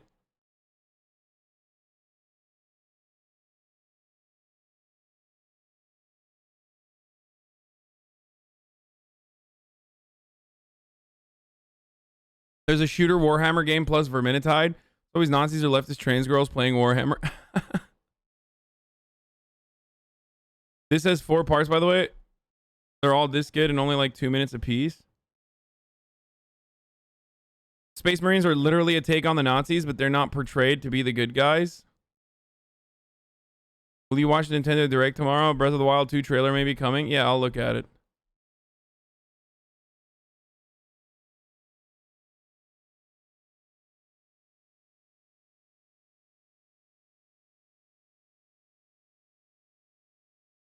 Boogaloo Boy Magnus Penvidia used to paint Warhammer figurines before he turned Boog. See, that's the thing, like, that's why I think this sort of stuff is healthy. Because I would rather have them LARP as, like, Warhammer and, like, play Warhammer and, like, paint figurines than LARP as fascists and, like, actually get, you know, AR-15s and start, you know, running around tactical and shit. Like, all of those people that were fucking nerds that had these sorts of hobbies unironically turned that all of that anger and rage they felt and all of their interests over to LARPing as, you know, fascists. Like, just be normal, you know? Just play Call of Duty or something, please. Actually, these guys never would play Call of Duty. Call of Duty is not... Call of Duty is for normies who get laid!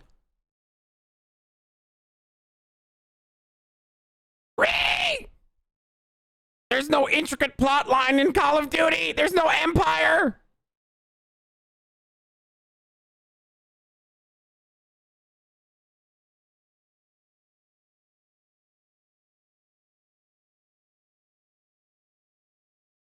Anyway, yeah, the Imperium of Man-Humans are supposed to be a parody of ultra-fascist regime. Alt-right people embrace it instead of seeing it as horrible and over the top. It's like watching, what's the one where they fucking kill bugs? I'm forgetting now. The arachnids and whatnot. What's the fucking famous... Well, yeah, Starship Troopers. No, not Bug's Life. Yeah, it's like watching Starship Troopers and not recognizing that it's like America on steroids. You know what I mean? Like American imperialism as an analogy. Like watching it and rooting for the Starship Troopers.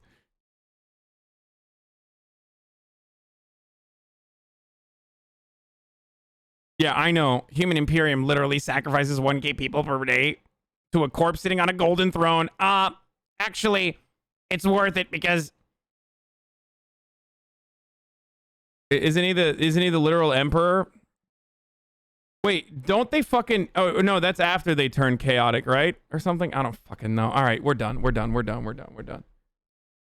David Perdue's announcement of intention to run in 2022 illustrates GOP message regarding Biden presidency thus far.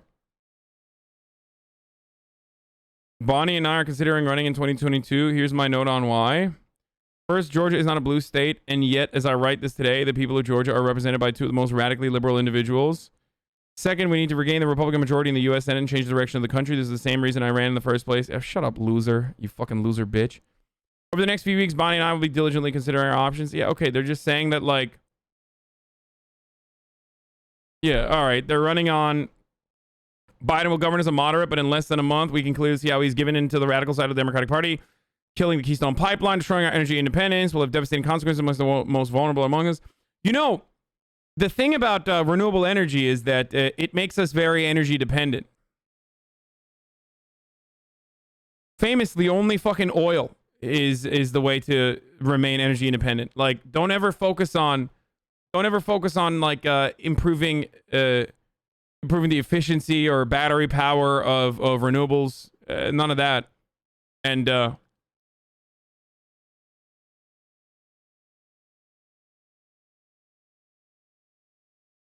nothing says independence like a pipeline to Canada. You don't understand. That's America's hat, brother.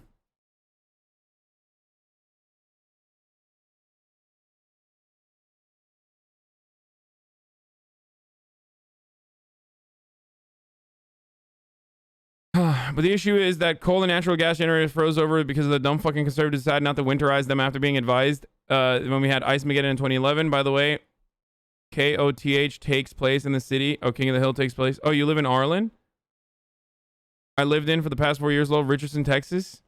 Isn't Arlen a literal fucking city in Texas? It's in Arlen. It's not. It's fake? Wait, I thought Arlen was a real place. It's fake? Arlen is fake? Everything I know is... It's just north of Brazos River in Central Texas. However, the shows constantly puts Arlen in various places, like 3 hours from Houston, a couple hours from Dallas. No! Dun, dun, dun. Okay, I'm learning too much right now. Is Texas fake, dude? Nani?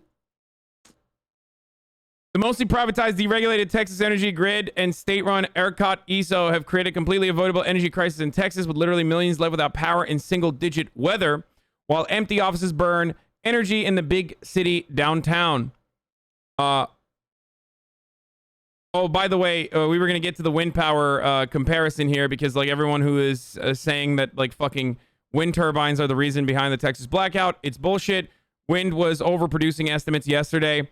One expert estimated that about 27 gigawatts of coal, nuclear, and gas capacity is unavailable in part because the cold has driven up demand for natural gas for heating. Wind has been producing 1.5 gigawatts less than ERCOT expected for a winter peak event. Solar is under 1 gigawatts,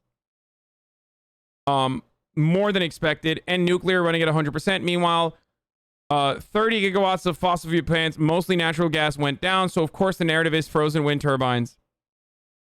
And Tucker Carlson monologued about this last night, and that's probably why you're hearing a lot of conservatives parrot this talking point.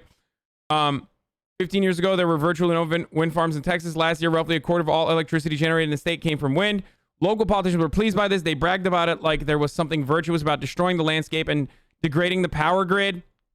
Just last week, Republican Governor Greg Abbott proudly accepted something called Wind Leadership Award, given with gratitude by Tri Global Energy, a company getting rich from green energy.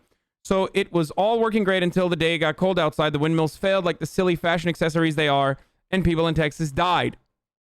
This is not to beat up on the state of Texas. It's a great state, actually, but to give you some sense of what's about to happen to you.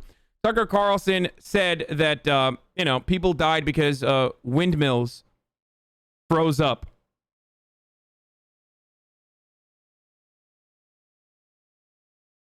Root cause here, it seems that Texas has been skimping on maintenance and resilience upgrades, including wind, de-icing gear, and its grid is mostly disconnected from the rest of the country. Those are the two main problems of what the fuck is going on in Texas. Texas, in all of its initiatives to secede, for maintaining their sovereignty over the right to own slaves and shit like that throughout history or some other fucking reason, I don't know who the fuck knows, decided to not participate in the the two main national grids of electricity that you have, where you can get backup power from a neighboring state. You have the eastern grid and you have the western grid. Texas, on the other hand, refused to be a part of it. So now they don't even have any, they can't even get surplus energy from neighboring states on that grid.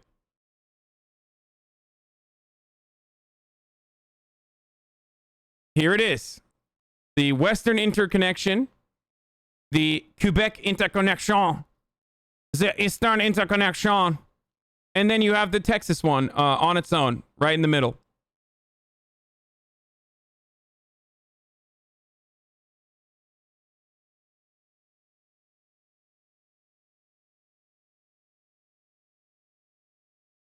It's called energy independence, brother. You better fucking recognize. You better fucking recognize, brother. You understand me?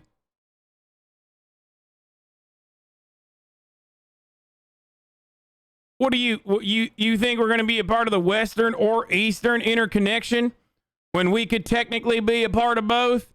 Are you out of your fucking mind? That's socialism, brother, getting surplus energy from neighboring states in a timely manner when you need it is called socialism. We are energy independent.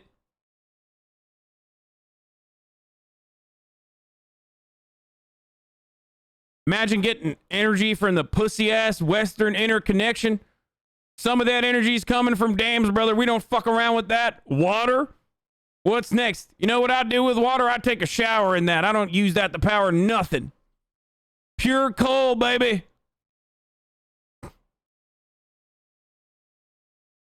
Yeah, we don't want them gay energies coming in from the Californian Western interconnection.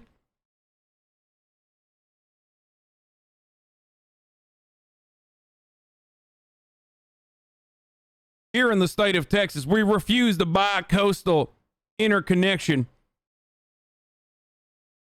because we like to say self-reliance all the way, baby.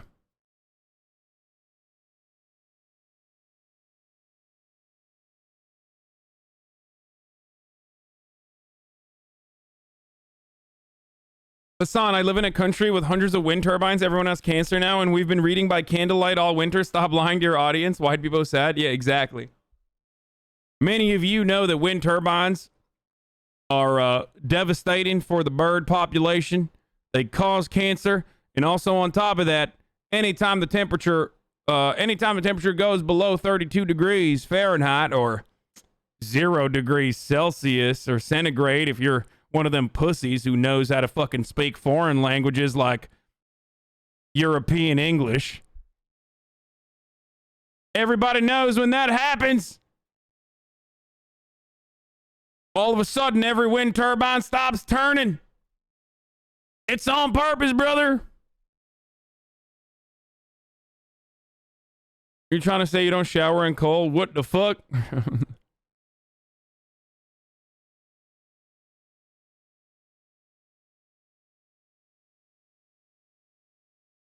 Starving streamers in line for food during the Great Texas Freeze. I'm glad that they at least have fucking power and shit for the duration, and they can be all right for now. Some extra meat. But like low-key, there are literally fucking people that are having this not as a LARP, but in reality. Thank you. Next. Was it hard learning Fahrenheit? No, not at all. I still don't know. The American measurements at all. And I'm now in a fucking weird place where I'm stuck. Please, man. Food, please. I'm in a weird place where I'm now stuck where Thank you so much. I forgot what meters and centimeters measure like. Next.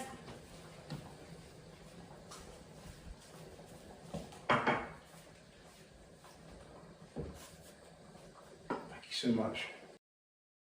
The worst is for someone like Melina, who's used to living in a functioning governing democracy like Norway, who comes to the developing nation of Texas. Thank you. Next. Storms have forced huge power outages in Seattle and the tri-state over the last year, and Texas is still unprepared. Yeah.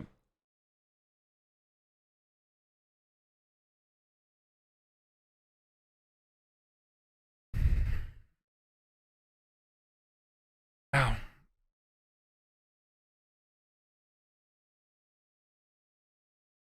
Melina doing poverty tourism in Texas.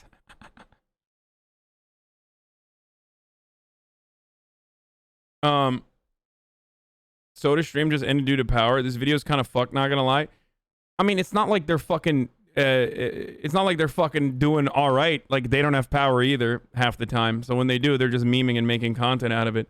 Even though there are literally people that are suffering and are in a much worse situation than they are. But still, like, if I were to do something like that, that would be a little different. You know what I mean? If I were to do something like that in fucking California and be like, skipped seer? Oh shit, I'm sorry. Man, shut the fuck up. Here it is. Here.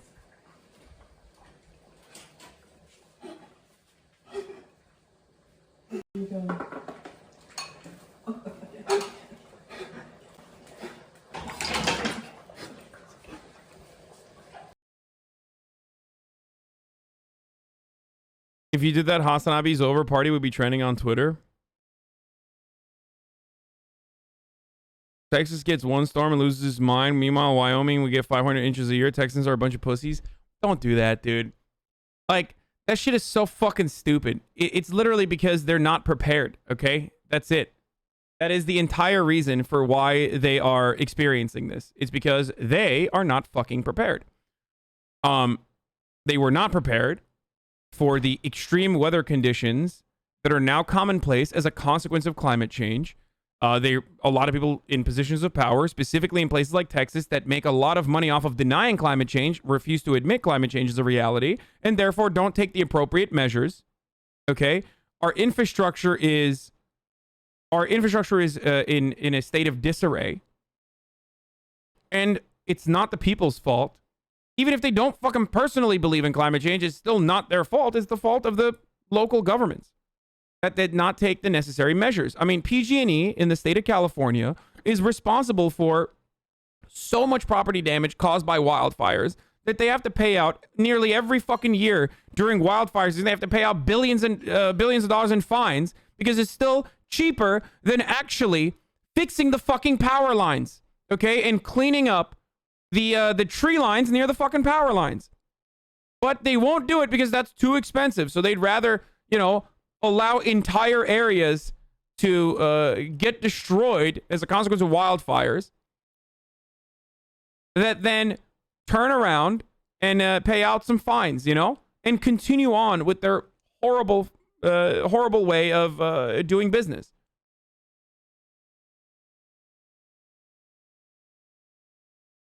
Same thing is happening in Texas in a different scenario.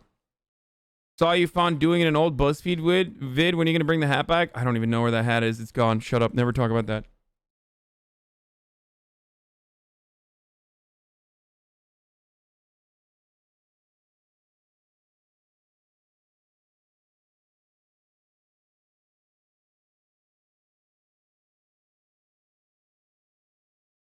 So we have power shortages because our infrastructure is dog shit and it can't handle extreme heat.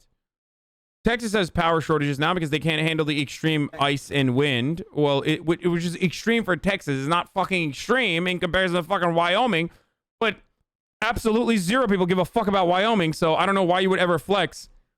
I don't know why you would openly admit in a chat, in a public chat room with 30,000 people that you're literally from Wyoming, by the way. How embarrassing. Anyway, as I was saying,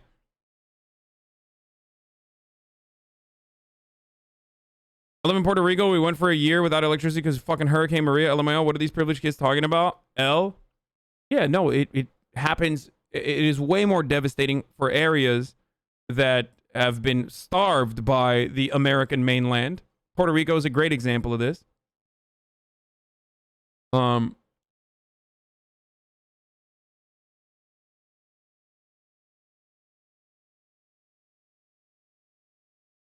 What the fuck? I'm your one Wyoming viewer. Fuck you.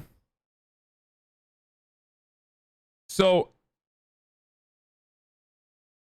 why do you hate people from the cold so much? I just don't like the cold. I grew up in Turkey. We had 4 fucking seasons. I hated it. I decided to, when I had my own choice of living in a place, I decided to live in Miami. I loved it.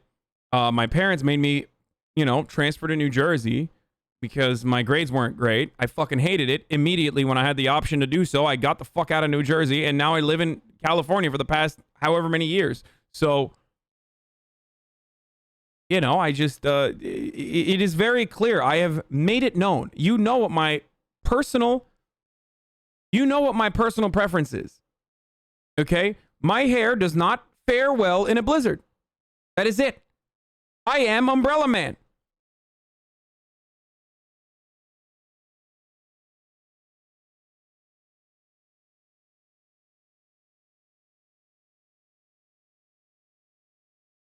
Also, I don't feel worried even in the least bit to shit on Wyoming because 1, people from Wyoming shit on Wyoming too, and 2, I have 0 fans from Wyoming. It's like the one place that I have absolutely zero. I don't even think there's a single person from Wyoming in the chat. Everyone that's gonna say I'm from Wyoming right now is just memeing.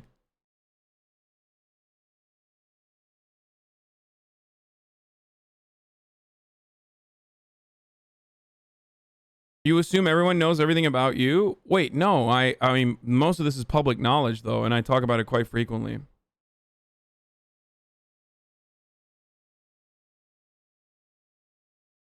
.7 GPA, OMEGALUL? No, I never had a 1.7 GPA, bitch. I had a 2.9 in my lowest, and I graduated with honors. Suck my dick.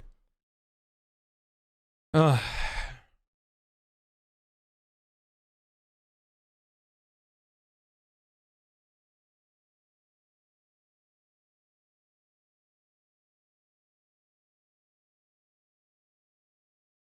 What the fuck is Wyoming? I'm American, damn it.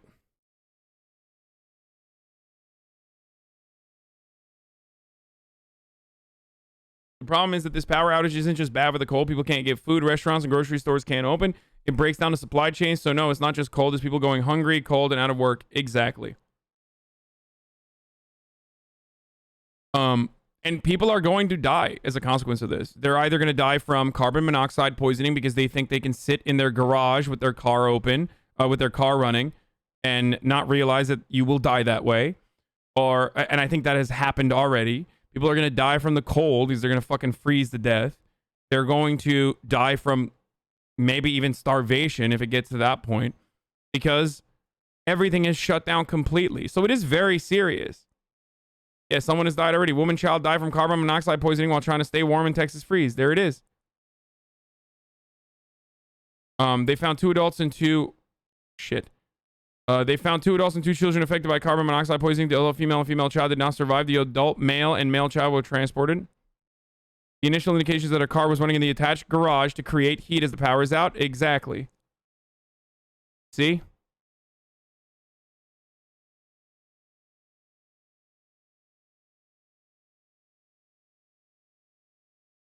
This is stuff that you, again, see in places like Turkey when it's extremely cold. Like, people die from the heaters that they use, like coal heaters that they use. This is like a routine thing.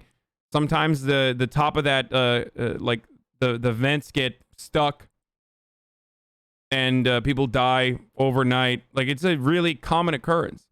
But it's a common occurrence that occurs not in places like America, not in places like fucking Texas, that have a higher GDP than like most nations on this fucking planet.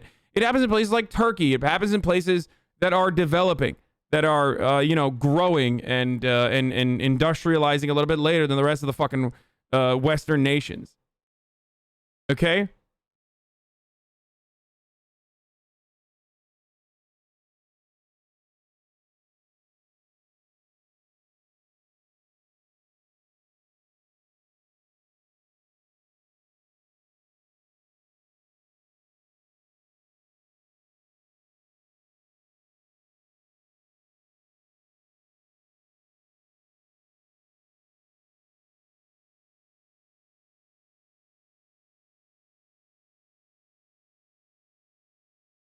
So, if you live in a place that doesn't have houses built for snow like this or wind like this, it's not going to have the proper insulation. It's not going to keep the house warm in a time like this. It's also not going to have the proper heating systems. And when you don't have electricity, boom, all of a sudden, you're stuck. You're stuck utilizing, blankets and boiling water. And that's terrifying. So people that say like, and on top of that, you're not even acclimated to this kind of weather anyway, if you live in fucking Texas. That's why I live in California, and when it goes, when the weather gets below, when the weather fucking dips below like 50 degrees, I'm freezing because my body is acclimated to 70 degrees or 65 degrees. Like, you get used to it, but that's how it works. You can say fucking pussy all you want, but these people are not used to fucking, minus like 32 degree weather. Some of these people have never fucking seen snow probably in the place that they live in.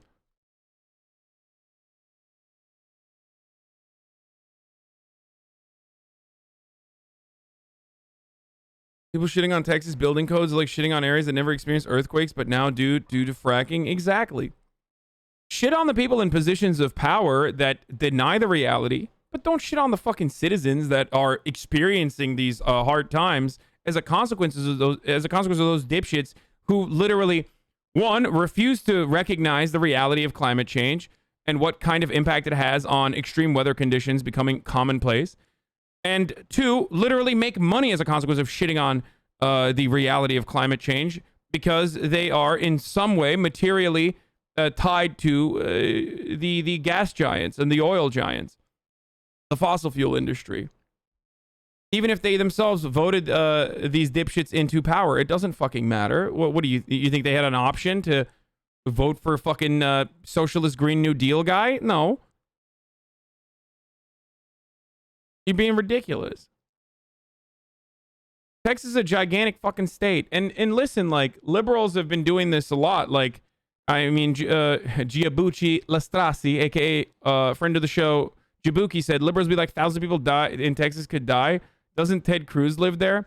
And this is a perfect encapsulation of how liberals have treated the Texas situation. Like, lol, you deserve it. And this happens quite frequently, right? Whenever a southern state, or what we've declared as a bad state, like a red state, gets into trouble,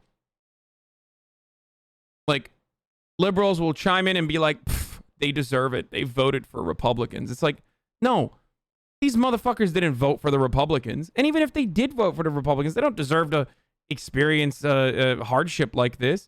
And more importantly than that, it's not the rich, wealthy, oil baron Texan that's experiencing hard times. Okay? It's not the wealthy fucking oil baron that's having a hard time through this. It's the black and brown and poor people that are living in Texas that probably didn't even vote for either fucking party. Regardless of what their ideological or political affiliation is, they still don't deserve the hardship and the struggle. There is a social contract that we are signing into.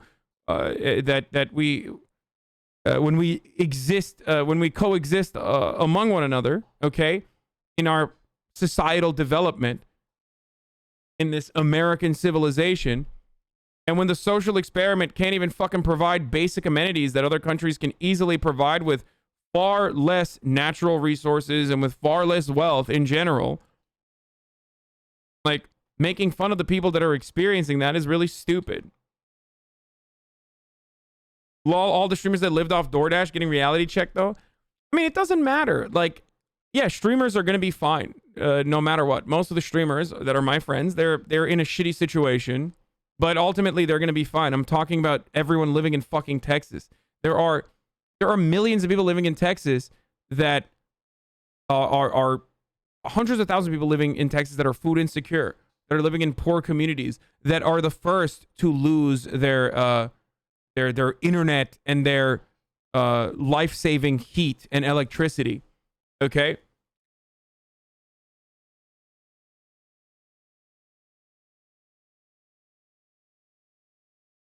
So when Republicans kill black and brown people, it's okay. When Democrats laugh at Republicans for suffering, the Democrats are bad people and just as bad as Republicans. Got it. First of all, I never said that you're just as bad as Republicans. But if that's your point of view, you probably might be just as bad as Republicans. Secondly, I said it doesn't matter who's fucking dying. You're literally laughing at black and brown people dying when you laugh at the situation in Texas, dumbass. That's my point, dumbass. How do you not understand this, dumbass? If you only care about fucking Democrats and their survival, dumbass, then recognize that there are still millions of fucking Democrats that live in Texas that are in this fucking chat right now, dumbass.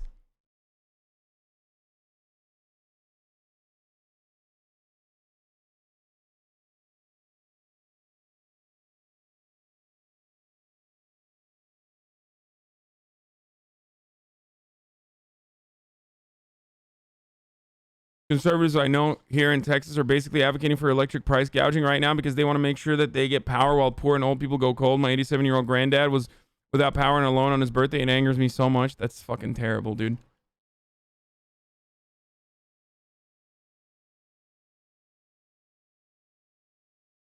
If that's your point of view, you should really reconsider it and you should stop thinking like that, is my point. Why would the people of color be the first ones to lose electricity? Well, people of color are more likely to be poorer than white people, okay, on average. Therefore, they live in poorer neighborhoods that are more likely to suffer immediately from the lack of infrastructural spending. A great example of this is what happened with Hurricane Maria in Puerto Rico. They had a shitty infrastructure to begin with that had not been renovated for a very long time, and that's why their fucking entire power grid was knocked out for a whole year, right? So if you live in a poor neighborhood, you are more likely to suffer larger consequences from things like this, these sorts of shortages. And then on top of that, when electricity is being distributed, they're going to take it away from the poorer neighborhoods to maintain the power grid and the electricity of wealthier neighborhoods. That's just how it fucking works, unfortunately.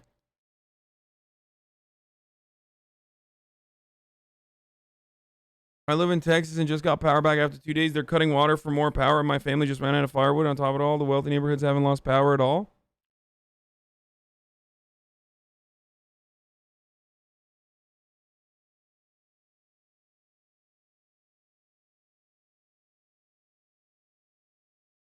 Agreed, but we can see wealthy suburbs are being shut down too. Making this a race issue, LMAO. In the United States of America, a lot of problems can be analyzed from a racial background as well, because there are systemic problems like systemic racism that have gone unaddressed for many, many decades, if not centuries, because of fucking morons like you who keep saying, lol, how is this a race issue?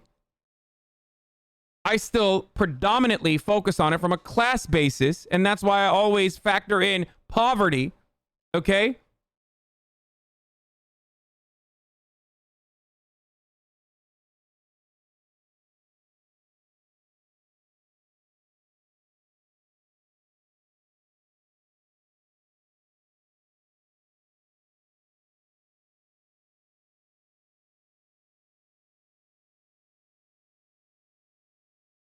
Say you care about white trash just as much as black and brown people? I do. I care about poor people just as much as I care about everyone, okay? Anyway. And there is plenty to laugh at. And I've been laughing at it all fucking morning. We've been talking about chuds and how they think that this is a consequence of fucking wind turbines and shit. Which is fine. But thinking like it's the entirety of Texas's fault for voting for fucking Republicans is ridiculous when... You know, plenty of people don't vote for Republicans, and even the fucking morons that did vote for the Republicans still don't deserve to be in this situation.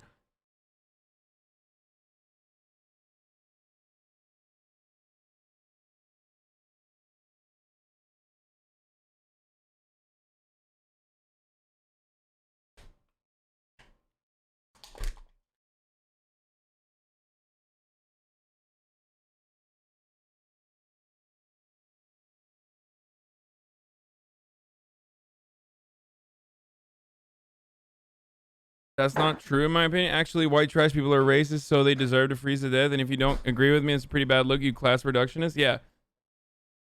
I am of the radical mindset that even fucking white trash reactionaries who are racist and shit still, you know, deserve to survive. And I happen to have that radical fucking point of view that those white trash reactionaries wouldn't be so fucking reactionary if their material problems were solved. You could greatly eliminate a lot of the problems. Wario dies in a car crash after spilling coffee on his lap. Animated. You're gonna get banned for this? Why would I get banned for this?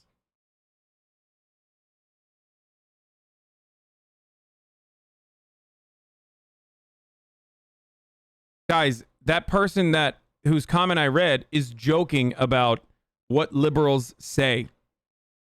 And I didn't fucking say it myself. I'm reading a comment.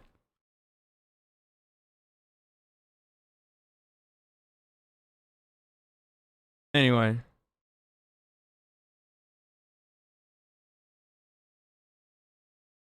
The Biden admin approved emergency funds immediately without the sorts of tantrums we see from Trump and blue states. Seems like we're just being mad at Twitter here. No, we're being mad at fucking idiotic Republicans still, especially Republicans in positions of power, and we're laughing at them.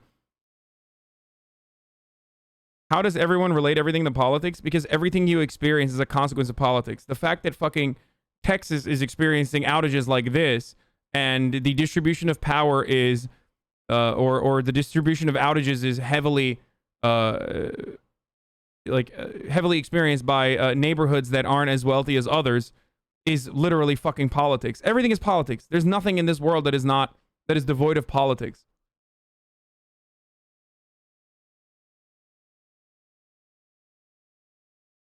Especially shit like this. Okay, it's top of the hour every hour. It's time for a 60-second ad break. I'm gonna run that right now. All right. Time for a 60-second ad break. If you no longer want to see the ads, all you need to do is subscribe. You can do it for $5. You can do it for $5, or you can do it for fucking free. All right? By subscribing with a Twitch Prime. By connecting your Amazon Prime account to your Twitch account, you get one free Prime subscription a month. Use that on your favorite streamer. Here's the ad now.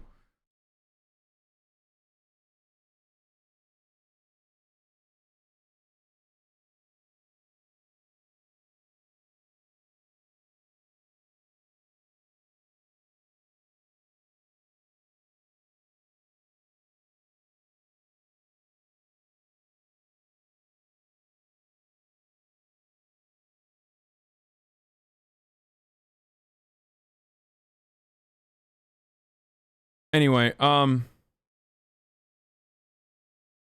also, yeah, I love when people say, like, how is this political? How is this political, by the way, when, like, in America, you can't even fucking wear a mask without it being a political issue, apparently. Like, America is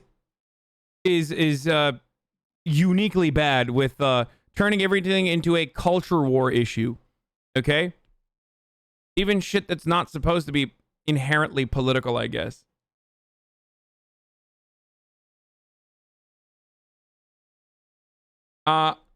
Okay.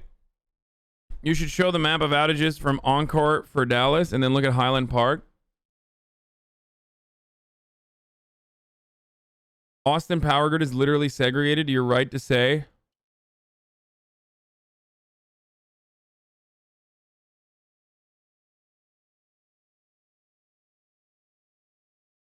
Holy shit, dude.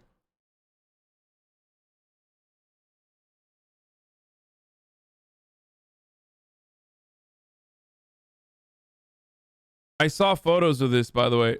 Fuck Highland Park. My friends don't have power because of them.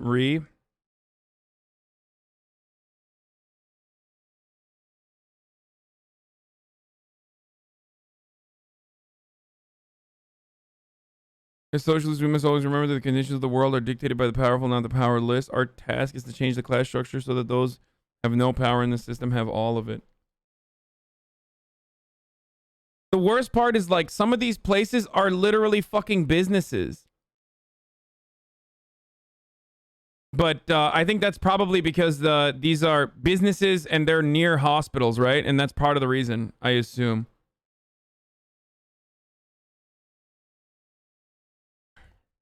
They might also not be so reactionary when they weren't literally told to die by the wealthy, woke, scoldy classist neolibs.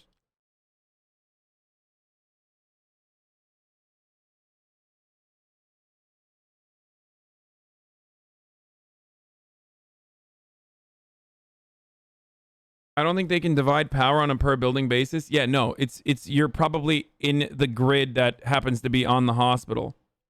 And that's why. Of course, hospitals are going to always be powered over everything else. The stars are bright. Downtown Houston, Austin. Yeah, like, this shit probably triggers the fuck out of people, dude. There's no more effective way of radicalizing people than having them sit on top of their fucking roofs when there's a massive, like, wind, snow, ice storm happening, and you look over the fucking city line and you see dumbass, like, Geico buildings and shit lit the fuck up brightly because they have backup generators for the most part. And they're literally empty, too. They're empty. These buildings are fucking empty.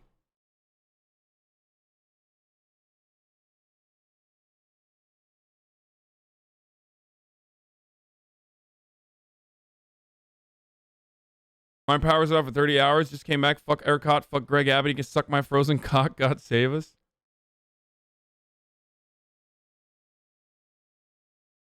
Check out these pics from Entergy, one of our power providers. Ice drapes machinery. Right now, more than 4 million Texan homes are without power. These pictures help explain why. Yeah.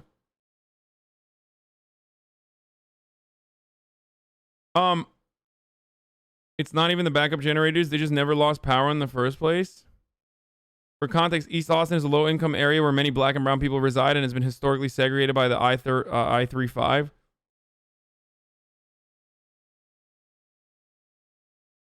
I know that they have massive backup generators too, but I don't think they ever turned off the power in the city. But the reason why they didn't turn off the power in the city is because of the hospitals. That's what I was trying to say. You can't just be like, we're directing the power only to the fucking hospital and nothing else. It's usually on a power grid that that features all the neighboring structures. And that's the reason why. But it still doesn't change the reality that it's probably really fucking triggering to see empty buildings lit the fuck up and warm while you are literally freezing.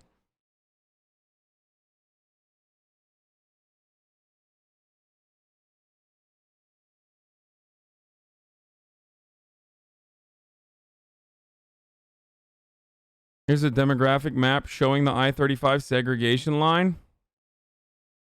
Yeah. Folks at TVA being real petty today.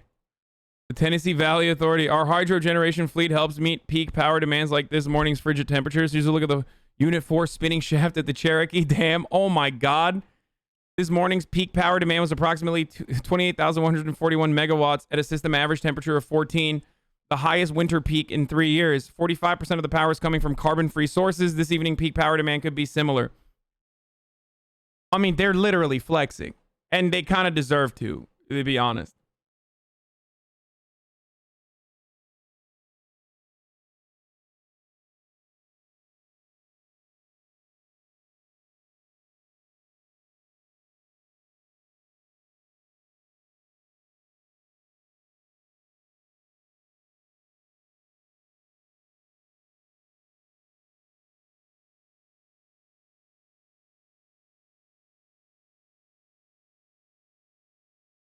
I wonder what Ben Shabibo thinks about the Tennessee Valley Authority. I'm sure he has fucking plenty of videos on it, shitting on them for, socialism or whatever the fuck he thinks it is. When you burp, please. Yeah, no. Some context, these are rolling blackouts and they turn off in a circuit to reduce demand and they shouldn't turn off certain areas that contain hospitals and warming centers. I know.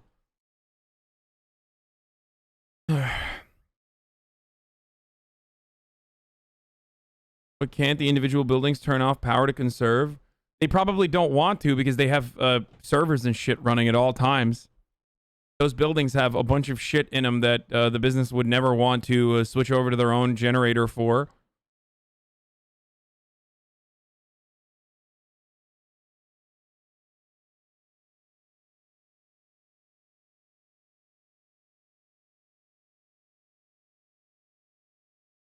Tennessee rarely gets over 95 in the summer where we get up to 115 stupid fucking flex. The difference is they would be prepared for it. That's what they're trying to show you here. Like, there are plenty of places around the country that have the infrastructure prepared for, you know, extreme weather conditions, because I guess they're not technically considered extreme for said areas, right? You can maul all you fucking want, but the reality is it's about being prepared for the upcoming issues. And if you're not prepared, you get caught with your fucking dick out in the wind. Don't mind Texas being owned by people for having their power supplied by the private sector. Don't most states' utilities come from private sector corporations or have government-sanctioned monopolies to supply utilities? Or is it more of a flex on Texas to have outdated infrastructure, which is a weird flex to have? No, it is. It is an outdated. It's a bit of both. But yes, most states have that. You're right. Which is precisely why I started off by talking about California's issues with PG&E, for example, guys. Nearly every American state has these sorts of issues, okay? Everywhere. We have these sorts of problems everywhere. The TVA is a partially socialized industry that are working, and we have a bunch of backup plans for stuff like this, like floods, winter weather, summer heat, etc. Yeah.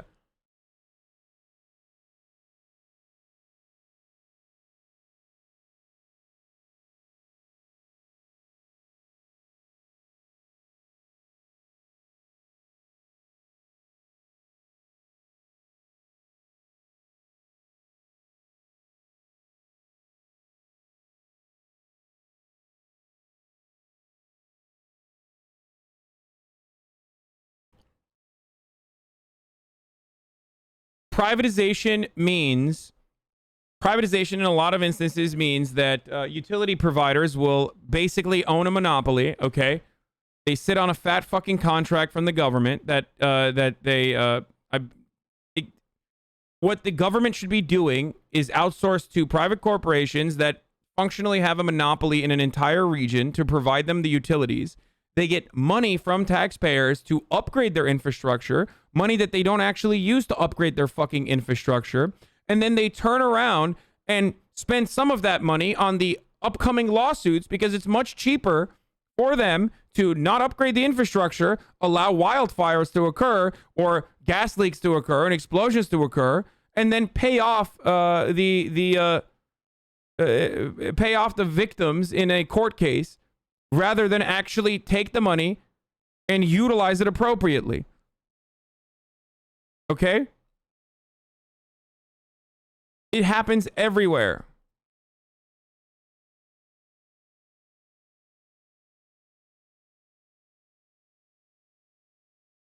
What should happen instead is for public utilities to be owned 100% by the public itself.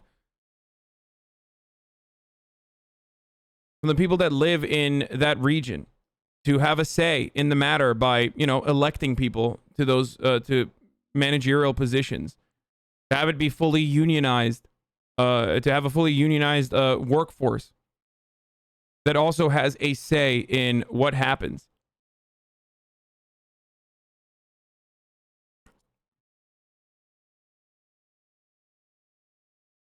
Public-private partnerships are the downfall of American infrastructure. It seems that isn't Biden admin proposing more PPPs to upgrade infrastructure right now? Yeah. You're just jealous you aren't an oil baron? Yes, exactly.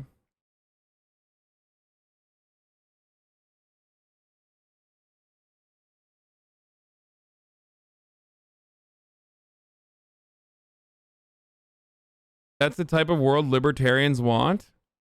Do you mean the type of world that we're living in right now, where the government outsources the utilities management to private entities because the government can't handle it? Because that's what we have currently. America is America's closer to an ANCAP dystopia than any other comparable Western developed nation on this planet. Okay, we are infinitely closer. We are the most ANCAPistan out of all of the OECD nations. Okay, not all of them, but all the comparable OECD nations. Everything that you fucking hate, you hate because of shit contracts offered to private corporations that are like 1 degree removed with blood relations to a fucking politician, that put a half-assed effort into these inflated contracts to deliver you subpar coverage.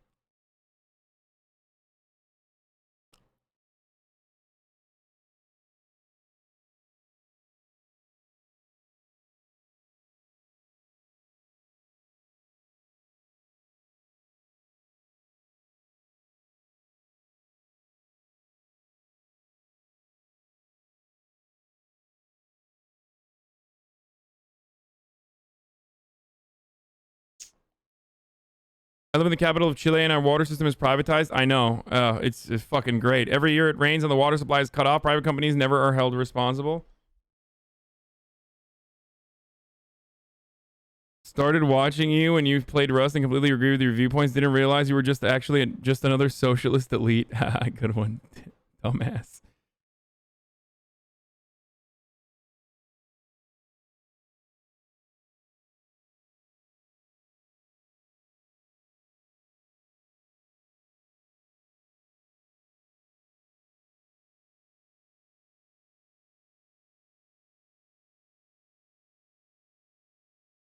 Hey, you're talking about Austin, Texas being without power today, but I watched Bumble go public from their Austin headquarters at $75 a share, so I really don't think things are that bad. Probably just a bunch of ANCAP pussies complaining. Yeah, you're right.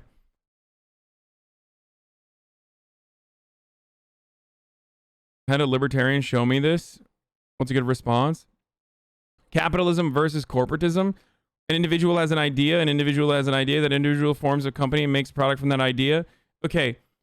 Corporatism is just capitalism, okay? People that fucking make the distinction between good capitalism versus bad capitalism are being silly bitches. Capitalism is corporatism. You're just recognizing all of the inherent flaws within the capitalist organization of the economy. And basically what you're stating is, oh, all those flaws, that's something entirely different. That's what it is. Because all companies want to monopolize.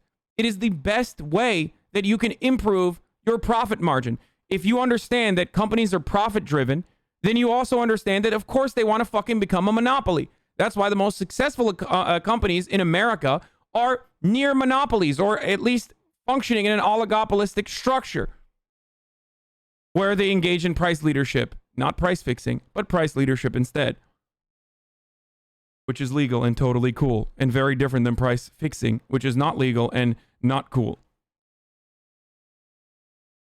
So libertarians live in this delusional world where all of the many benefits of collectivism and socialization do not exist for some fucking weird reason. They refuse to look at examples where even inside of capitalist organizations of the economy, socialistic constructs have been greatly beneficial to improving the material conditions of the working poor.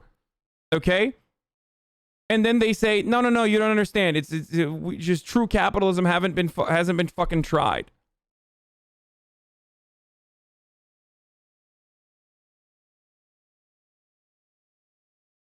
Consumers give the company money for the product. Consumers give the company money for the product. Company becomes successful. Company becomes successful. Someone else has a better idea, creates a better product. The company uses his wealth to manipulate the government into giving it more power through tax rates, regulations, etc. Again, like, why would... First of all, you have to have regulatory control. Even minarchists understand that you have to have a court system, okay? And you have to have some form of governance, okay? Libertarians, like libertarian minarchists, still believe that there is a minimal amount of government that's a necessity in order for you to have contracts that you can declare legitimate, okay? Because without that, someone can just storm in with a fucking bigger gun than you and take everything else, okay? That's why Sam Cedar can just fucking dunk on libertarians by being like, okay, you own something, I have more guns than you, I'm going to come in and kill you and take your shit. You have to have a system designed, a system set in place where there is a court system, right? So as soon as you have that, rent-seeking behavior is going to exist. Why is it going to exist? Because companies under capitalism or under any organization of the economy, corporations in the way that we understand it, want to fucking grow. They want to increase their profit margins. And the best way to do that is, of course, by fucking playing the refs, especially when you have a certain amount of power.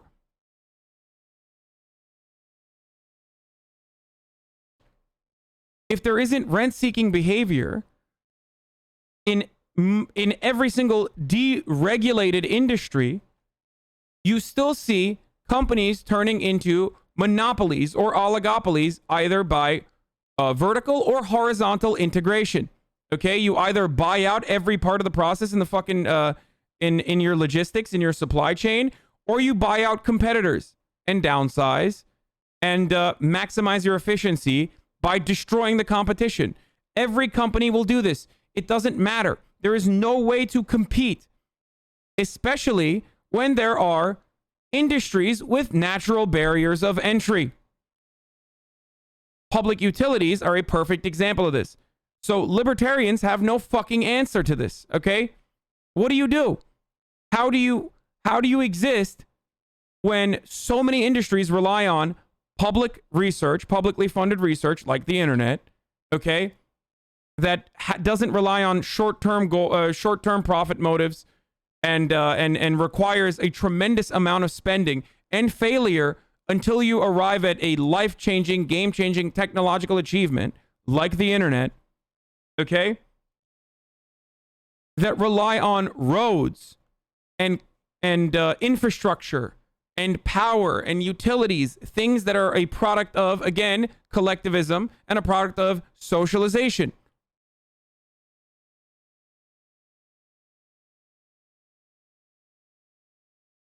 And then beyond that, how the fuck do you just start your own small business airline, for example? You can't.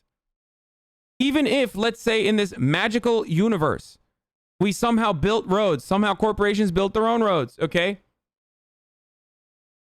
How the fuck do you, I don't know, how do you operate? Like, how do you fucking, how do you do airlines and shit?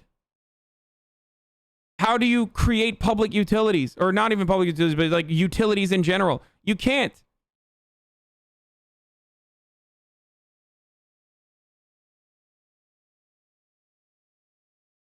Industries with natural barriers of entry are always going, and that's a real thing that exists. Natural barriers of entry exist. Industries with natural barriers of entry are always going to be monopolistic without government regulation. Do you understand?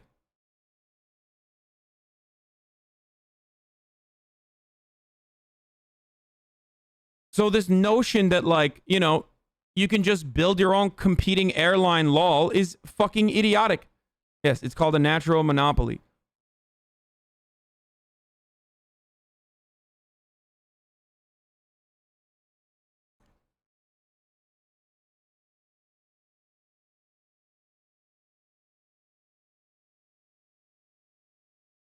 Hasan's argument applies to libertarian socialism because everything is done by the public, just without a state. So public research does not become impossible because it's always the public doing the research. Yes, libertarian socialism does not mean that there is no fucking governing body. That's the biggest difference between anarcho-capitalism is or libertarianism, like right libertarianism, and libertarian socialism is that there's still some form of democratically elected governing body that is deciding on a lot of these in a democratic process. Whereas in an anarcho-capitalist utopia, you have corporations. Corporations are inherently authoritarian.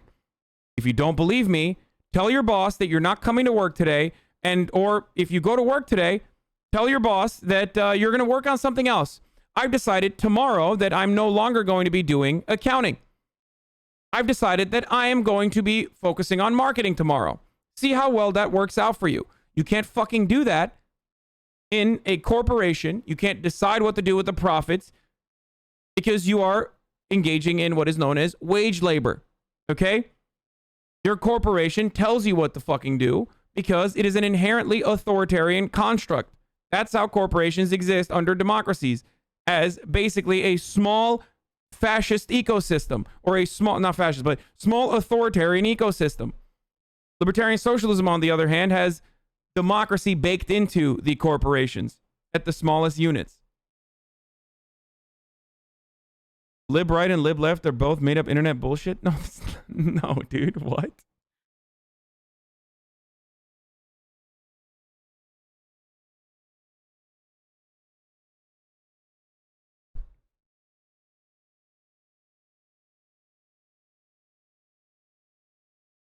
Anyway.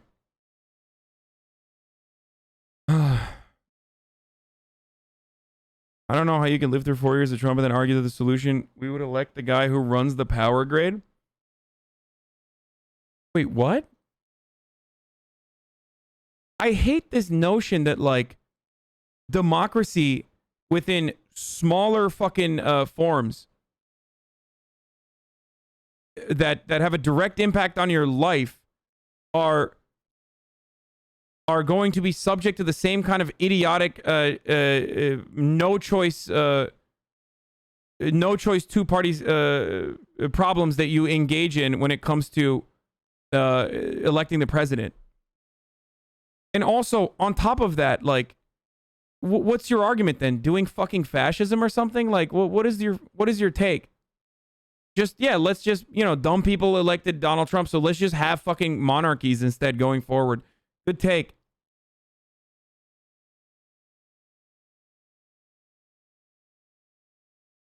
And again, if we even had direct democracy or a popular vote, Donald Trump wouldn't be fucking president anyway. There's no electoral college within like local positions like that. And there shouldn't be.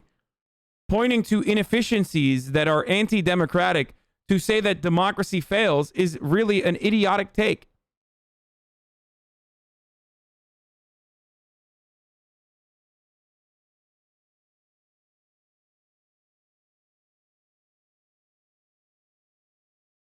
How do you perfectly understand economic principles but then still believe in democratic socialism? You're like the biologist that believes in God? Because I think that democratic socialism is a more humane and more advanced and evolved way of actually engaging in democracy. Okay? Because it's actually democratic. I just described to you how capitalist companies operate.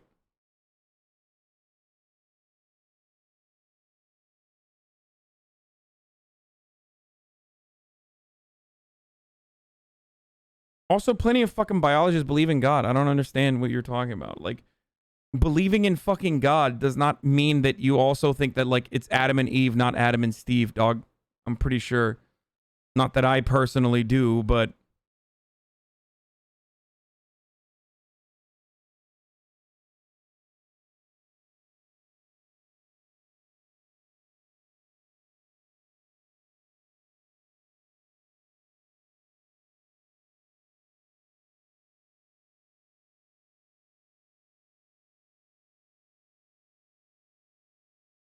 No choice two-party system. My take is that they expect people to make an informed decision for their 5 utility providers and not get influenced by bullshit populist arguments is utopic. Oh, you're one of those dumbass fucking neoliberals. Oh yeah, no, you're right. Sorry, brother, you're right. You should have the current system, which is unelected representatives that have absolutely no interest in helping out the people that they are supposed to. The way that we currently have it is absolutely not mismanaged. You're right. Thank you for your take. Never mind. You're absolutely correct.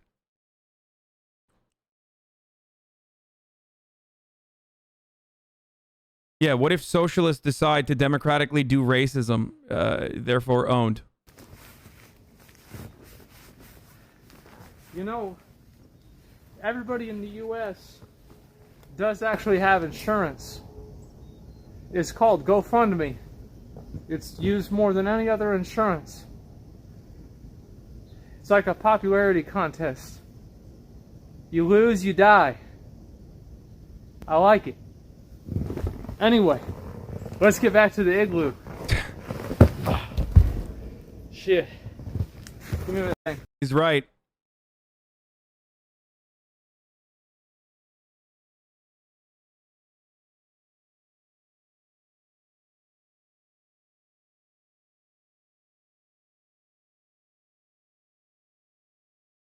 Do capitalist shills just not understand how cartels work? If you win, you put off crippling debt until the next disaster? You cannot change the hearts and minds of the nihilist consumer piggies with democratic socialism. That's cope, Sag. I mean, I like consumerism. I don't think that it's necessarily all that bad. It's pretty effective at being the true opium for the masses, more so than religion itself. It's just the reality. If you don't want people to fucking revolt, look at how well neoliberals have kept this nation under control and sedated for far too fucking long. If you believe that in order to govern, you always have to keep the piggies at bay, you have to feed them fucking slop. I like consumerism. Are you kidding, dog? Your name is literally free luxury, you dumb fuck.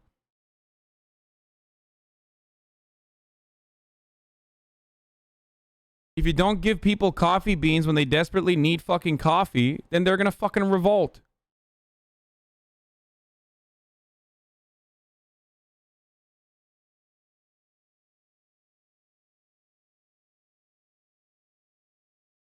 It's a method of control that I unironically believe is better than authoritarian, more authoritarian controls.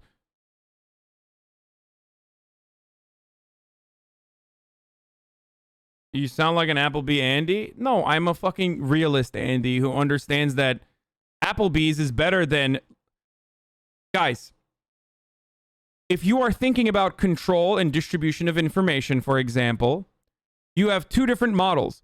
You have the Eastern model, like the USSR or the CCP model, where everyone knows that the government is authoritarian and there's no freedom of speech. Or you have the Western model, where you think there is fucking freedom of speech and freedom of choice, but everything is neatly wrapped up within the confines of whatever the acceptable neoliberal conversation is, okay? Now, that might shift slowly but surely to the right, but ultimately, there's still control over what kind of information is getting disseminated and what kind of information has legitimacy. Okay, the institutions still control that. It's the difference between the government providing one brand for you, okay, and limiting whatever you can get or limiting the diversity of your opinions versus having 6 companies provide a multitude, thousands of different fucking brands, even though it's still coming from, 4 different massive multinational corporations that are creating all the commodities. If you offer people an illusion of choice, they believe that they're free. If you want to control people, which all matter of governance at some degree controls people, then you have to offer them the illusion of fucking choice.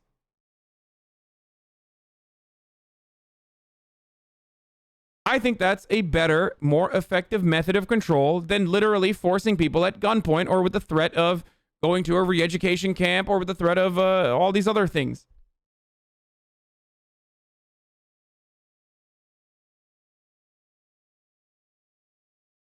It is still an illusion of choice, by the way, and even the imperialist Western nations are still subject to the same fucking shortages that you see or liken only thought like communist nations would have. Okay, look no further than what the fuck happened in America, and it's still happening in America, but definitely at the peak of the COVID crisis when you wanted to buy fucking toilet paper.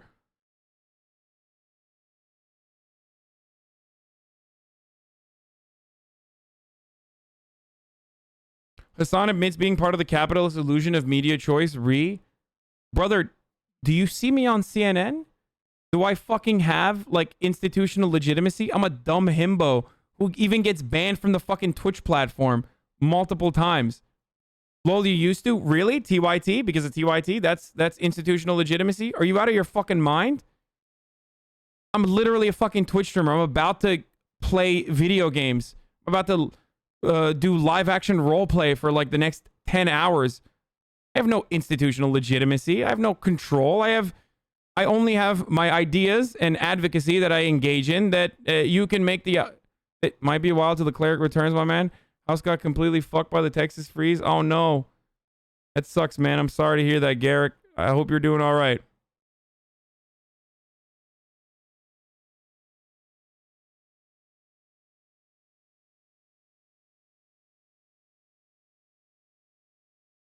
The board talked about this in the Society of Spectacle. He called the Western model the diffuse spectacle, characterized by hella commodities and the illusion of choice. I think it's a more acceptable, it's a better, I would go so far as to say more humane method of control than literally forcing people to do shit.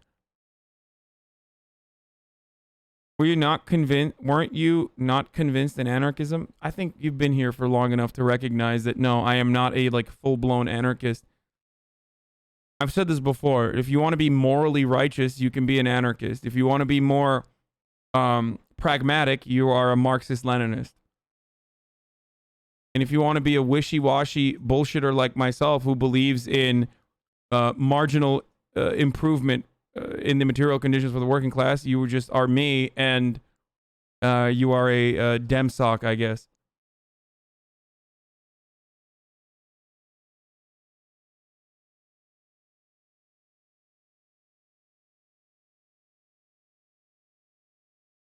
Isn't the other side of consumerism imperialism, though? How can you sustain it otherwise? I mean, the way that we currently have our economic organization is capitalism. Offering a multitude, just a robust array of different products is not necessarily a capitalist construct. I don't believe I think you could do that even if it was literally all owned by the fucking government. Just like when it's owned by fucking 3 companies, you still have a million different products, right? You have 32 different brands of Oreos, even though there's like three commodities providers.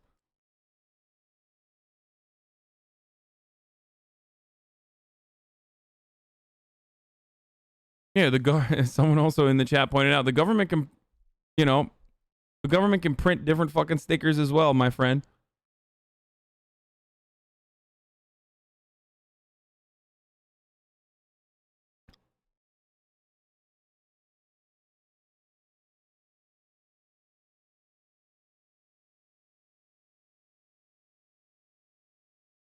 Can you finally move on from this topic, please? U.S. has bombed the shit out of other countries. It's time that you get used to power cutouts too. Let's watch. Yeah, let's fucking read this article instead, which is really incredible. So there's a game called 6 Days in Fallujah, and the publisher, the controversial Iraq war shooter, said that they were not trying to make a political commentary.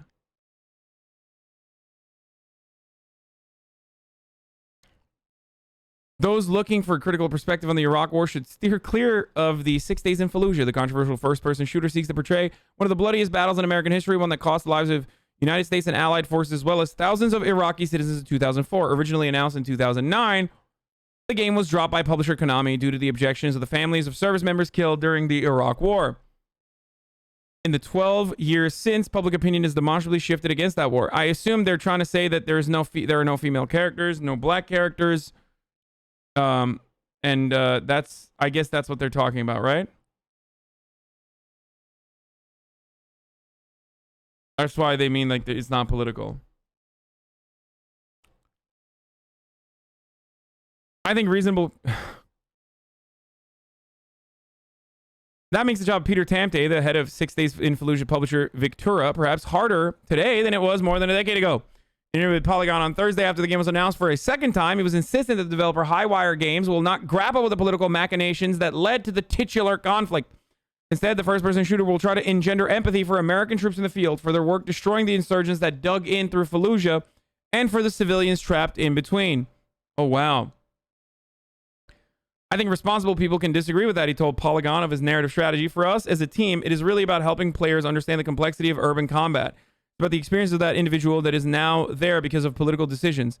And we do want to show how choices that are made by policymakers affect the choices that a Marine needs to make on the battlefield, just as that Marine cannot second guess the choices by the policymakers. We are not trying to make a political commentary about whether or not the war itself was a good or a bad idea. Wait, what? We are going to make this inherently political game in an inherently political thing such as war that is inherently political and like super political as a matter of fact. But, it's not actually political. Just because you say something is not actually political doesn't mean that it's not fucking political, dude.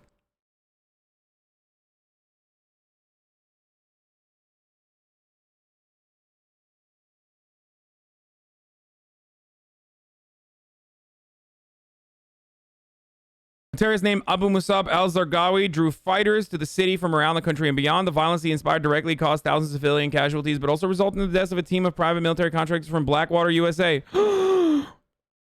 Guys, the image of their burned and mutilated corpses hanging from a bridge became synonymous with the U.S. occupation of the country itself.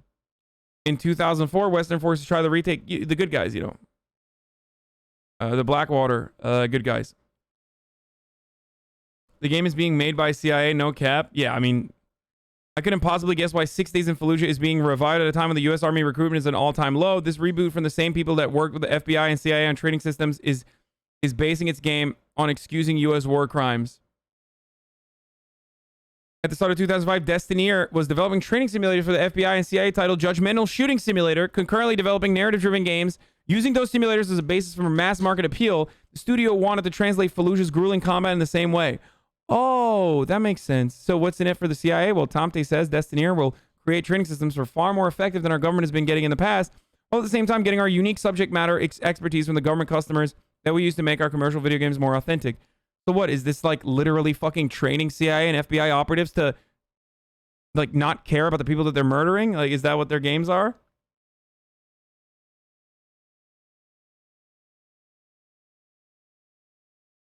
The thing about shooting, the thing about like doing war crimes is not the human casualty, but actually the judgment that comes as a consequence of engaging in those war crimes. I think so. You know, what we should do is be less judgmental about Blackwater, for example, and instead, you know, think about the grueling combat scenarios that people are engaging in.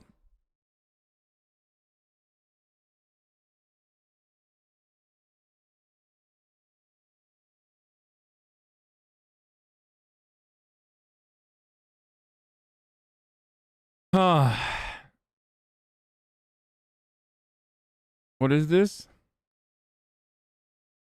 War is political machinations. Yes, we know that already. Engender sympathy for the U.S. troops. Excuse the fuck me. When you look up the casualty statistics for the Iraq War, you'll find that U.S. deaths, but you could barely find Iraqi victims, civilian of resistance, or insurgent or terrorists. They're all defined as terrorists. They're collateral. How about the experiences of that individual that was just living there, and they and their kids and their husband tried to flee, but men of the military age were refused escape from the besieged city by the U.S. before the U.S. went door to door and killed everyone that looked at them wrong. This is literally the least interesting part of the entire conflict between kill and be killed. People tend to opt to kill. We can play that in Doom. We can play that in Quake. If you leave the context of knowing the war was wrong, you might as well not make this.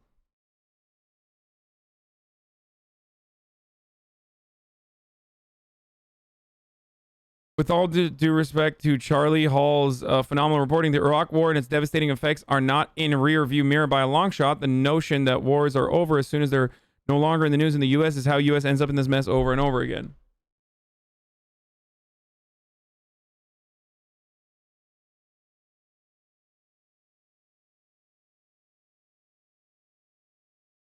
You drop leaflets on Fallujah saying that if you were 15 or over, you were automatically enemy combatants. It's a video game. Who gives a fuck? Well, clearly the ones who are making this video game give a fuck enough that they want to use this as an opportunity to further propagandize to young, impressionable youths that are fucking fed with a bunch of Call of Duty to, you know, join the military, because even some of the grosser war crimes that the United States military has committed can now be whitewashed and made seem cool. So that's what it is. It's still propaganda. I mean, do I think that this moves the needle? No, I think that the real problem is still hidden within the material realities and the material interests, the military-industrial complex and its endless pursuit of increasing profit margins, selling guns to both sides, making it so that our protection racket of an American military is consistently engaging in destabilizing efforts all around the world, so that there are still, you know, the same kind of rebel leaders that we originally trained with the guns that we gave them can then turn around and fight back against us, so that we can go back in again and again and again. But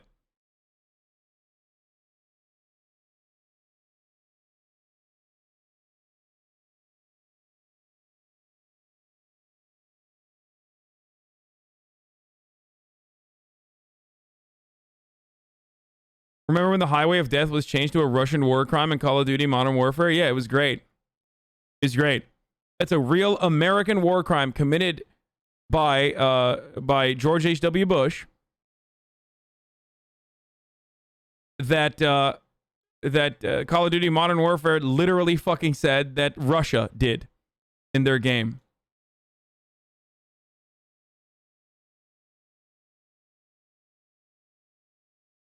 in their apolitical game.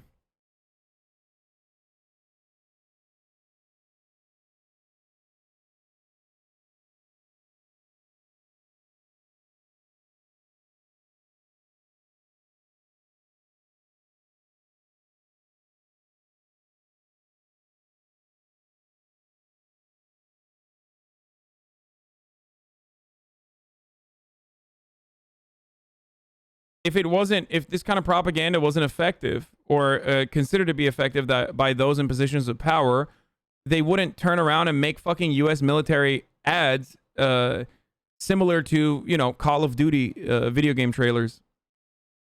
I mean, it's all deliberate. It doesn't matter. Ultimately, people are still, there's a lot of atrophy. People are still bored of war. They fucking find it to be endlessly cruel and unnecessarily cruel. And there hasn't been a 9/11 style situation to really galvanize and really agitate people into rising up and joining the military as an honorable endeavor. It is shallow and pedantic, but that is the truth. People are bored of war. So these people are trying to actively recruit more people to, you know, sell their fucking bodies and souls to the U.S. military, because just a faint promise of upward social mobility is not enough.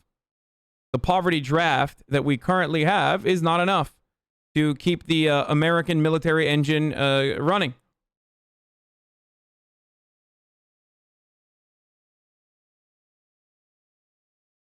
Funny thing, too, is that the people who play this shit are the gamers who complain about politics in their video games when there's anything remotely perceived as left-leaning in them. Yeah. You have to be brain dead to think real combat looks like Call of Duty. It's not about thinking that real combat looks like Call of Duty, my friend. It's about thinking that real combat is cool and that the people that you're blowing away aren't fucking, 15-year-old boys that once had a dream that was robbed from them, but instead, you know, terrorists who just fucking hate America for no reason other than the fact that, you know, America exists. Why are you such a Karen about everything? Are you okay? I learned it from your mom after I fucking demolished her cheeks last night. China virus 09. Wrong. Bin Laden did the war crime. The reason people are bored of war is because it's not full-blown World War III yet. Once we start nuking, people will enjoy it more. Oh, God. Why am I fucking talking to a literal 12-year-old, dude?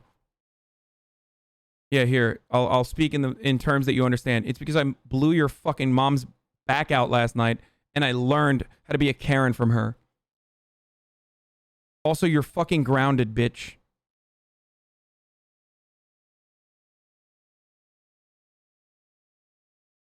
Bin Laden is a perfect example of exactly what I was talking about arming both sides of the conflict and training people exactly like Bin Laden, by the way.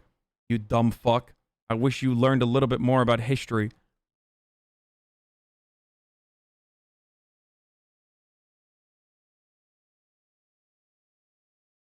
Is it me, or has there been a serious uptick in dumbass today? No, I don't think so. I think people are just, like, bored.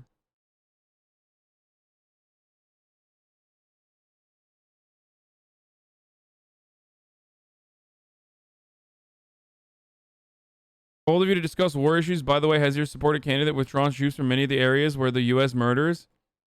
No. My supported candidate? What do you want me to do?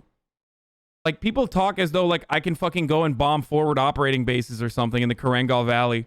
Like, what does this take? Like, what do you want me to do? Dismantle American imperialism from my fucking Twitch desk, dude?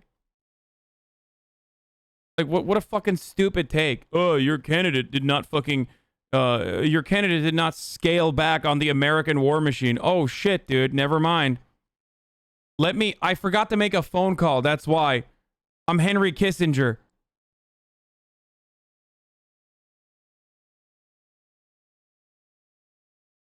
The thing is, like, I've even said that even Bernie Sanders himself was never going to be able to successfully dismantle American imperialism. Like, if people had that notion, I told them not to believe such ridiculous things.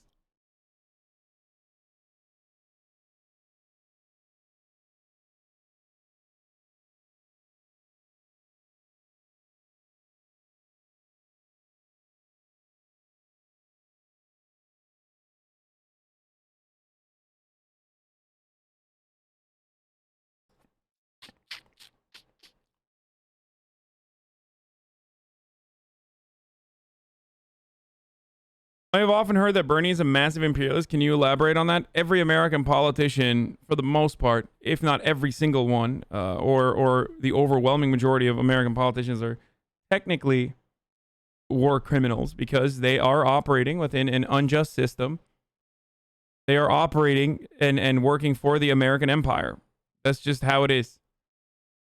So technically you could say that Bernie Sanders is a war criminal as well if you're one of those like fucking weirdos.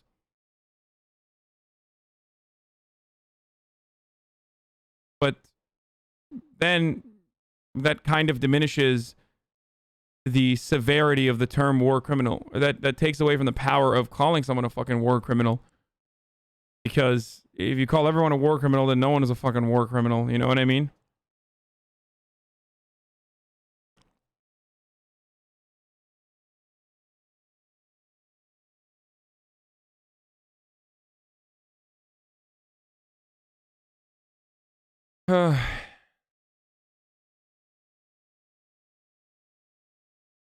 Didn't you fight in Fallujah on the side of the Mujahid?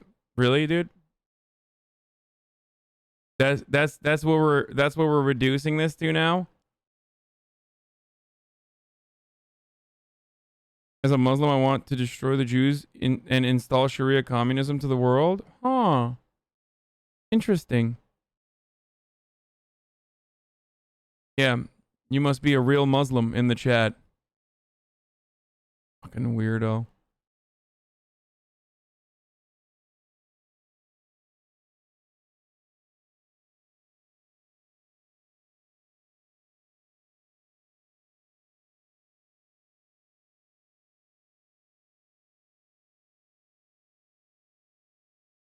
Typical leftist logic: if everyone's a human, no one is human. This is why no one takes liberals serious. You cringe.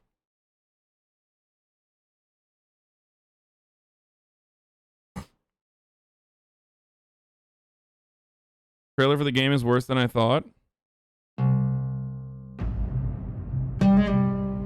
Wait, they have... Wait, I can't show this. This is like real life shit. Do they have... Is this fucking real? They're gonna show like real blood. There's no way it's not.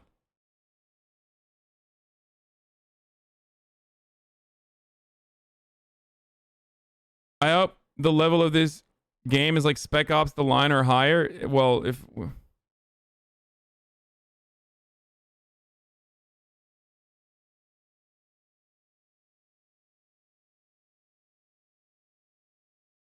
Why is this so controversial again? Because it's one of the most fucking violent and bloody conflicts that is a war crime.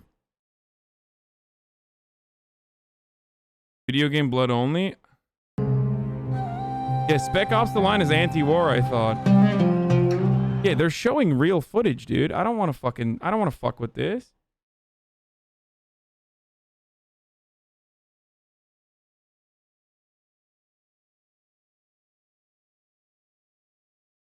Bro, they're literally showing actual ISIS footage.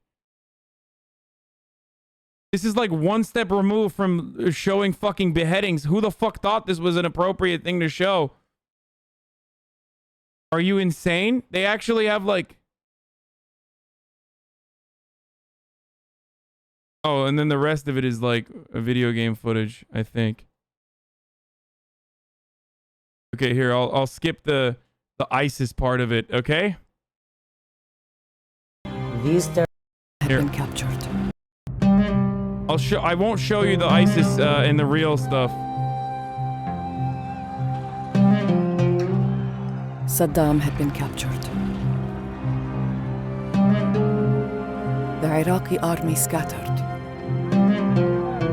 Lawlessness and fear gave al-Zarqawi his moment, and he was prepared. They seized Fallujah, and the city was the first to suffer under their black banner. These terrorists were armed to the teeth. No one will fight against them. It had to be stopped, or the country will turn over to Al-Qaeda. I'm gonna flip it over. When coalition forces launched the largest urban assault since 1968. It was a fortress. It was a well-prepared city, buttressed waiting for us to come. The only way you can clear a city is you have to search every house, you have to search every room, and you have to root out every insurgent. We sustained hundreds and hundreds of casualties. A third of my battalion was killed or wounded. It was the bunkers they would build inside houses. And you would go in the house, it'd be all quiet. And then they would open up on you or shoot you through a hole in the wall. If they didn't hit you right away with a machine gun, they would draw you all the way back to the back. Just think for a moment what happened in 1968 and why people retaliated in such a similar capacity. It's so easy to just be like, well, they were terrorists, fuck them, like, kill them. But not all of those motherfuckers are terrorists. A lot of them you have turned into terrorists, motherfucker. That's how it works. It's the most American concept to want to defend your property, right? Now, you know, extrapolate what you will from that. Back of the house where there's really nowhere to escape. There's such a fear. So you're standing in front of the door. You kick down that door, and there's a sense of relief. You only feel it if you survive.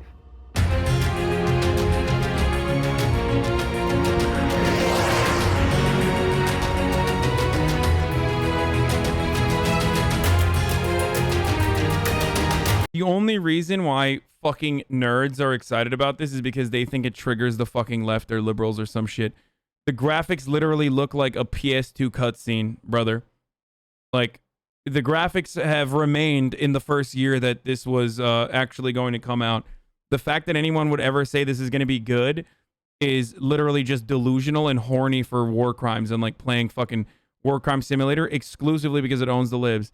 This is the gamer equivalent of breaking your own Keurig to own the libs. That you bought the Keurig and you're breaking it, you know, because it's going to trigger the libs or some shit.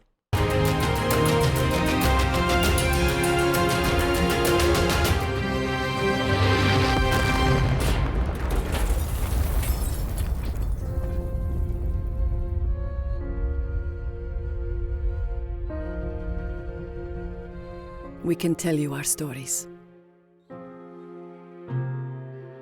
We can show you our scars. But some moments must be experienced.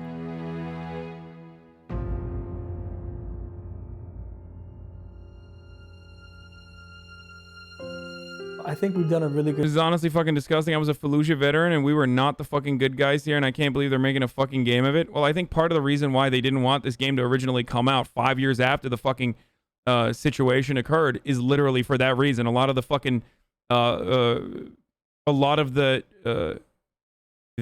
family members of those who died there thought that this was disgusting.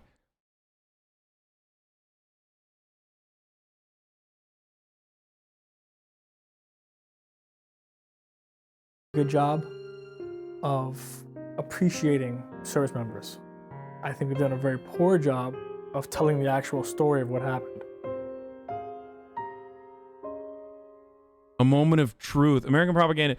Dude, when I think of the sea of endless American war crime stories that are told in Hollywood and in video games and shit that like normalize all the death and destruction that we engage in, I think to myself, what we need is more of that. What we're doing is just not appreciating enough the events that took place. I'm a fan of more documentary style games. Don't think this will be a great rep for it though.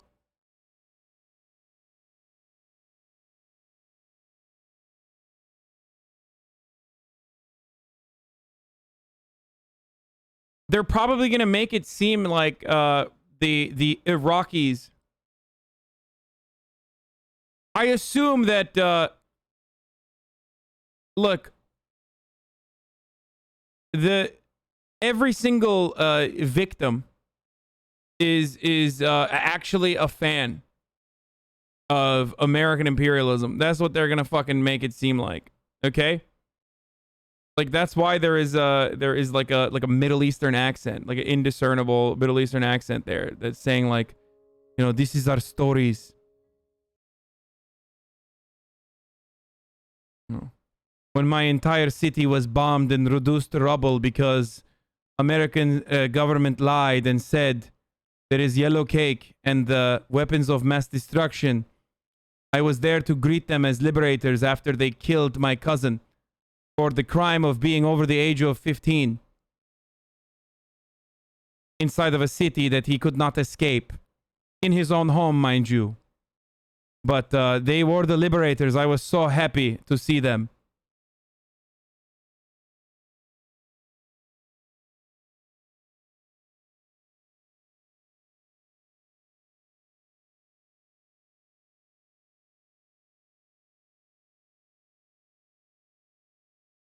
I can't believe the fucking dev said that this is not a political game, by the way. This is so bad. Why are you making this game political? Just imagine some of those operatives being like a women or something, like female, and then you'll understand why it's political.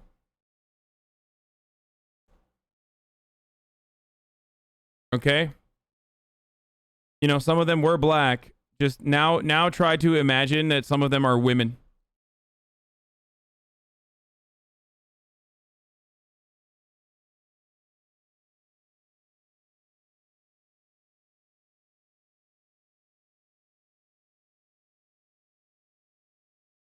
If you think all military members think this way, you are wrong.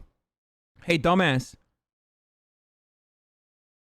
I have a fuckload of veterans in my community that have literally toured, including the dude who I just read, who said he was in Fallujah.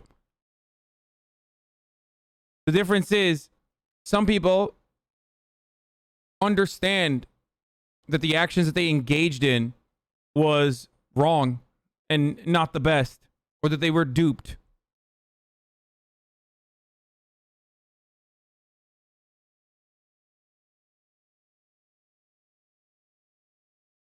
And I have a profound amount of respect for those people.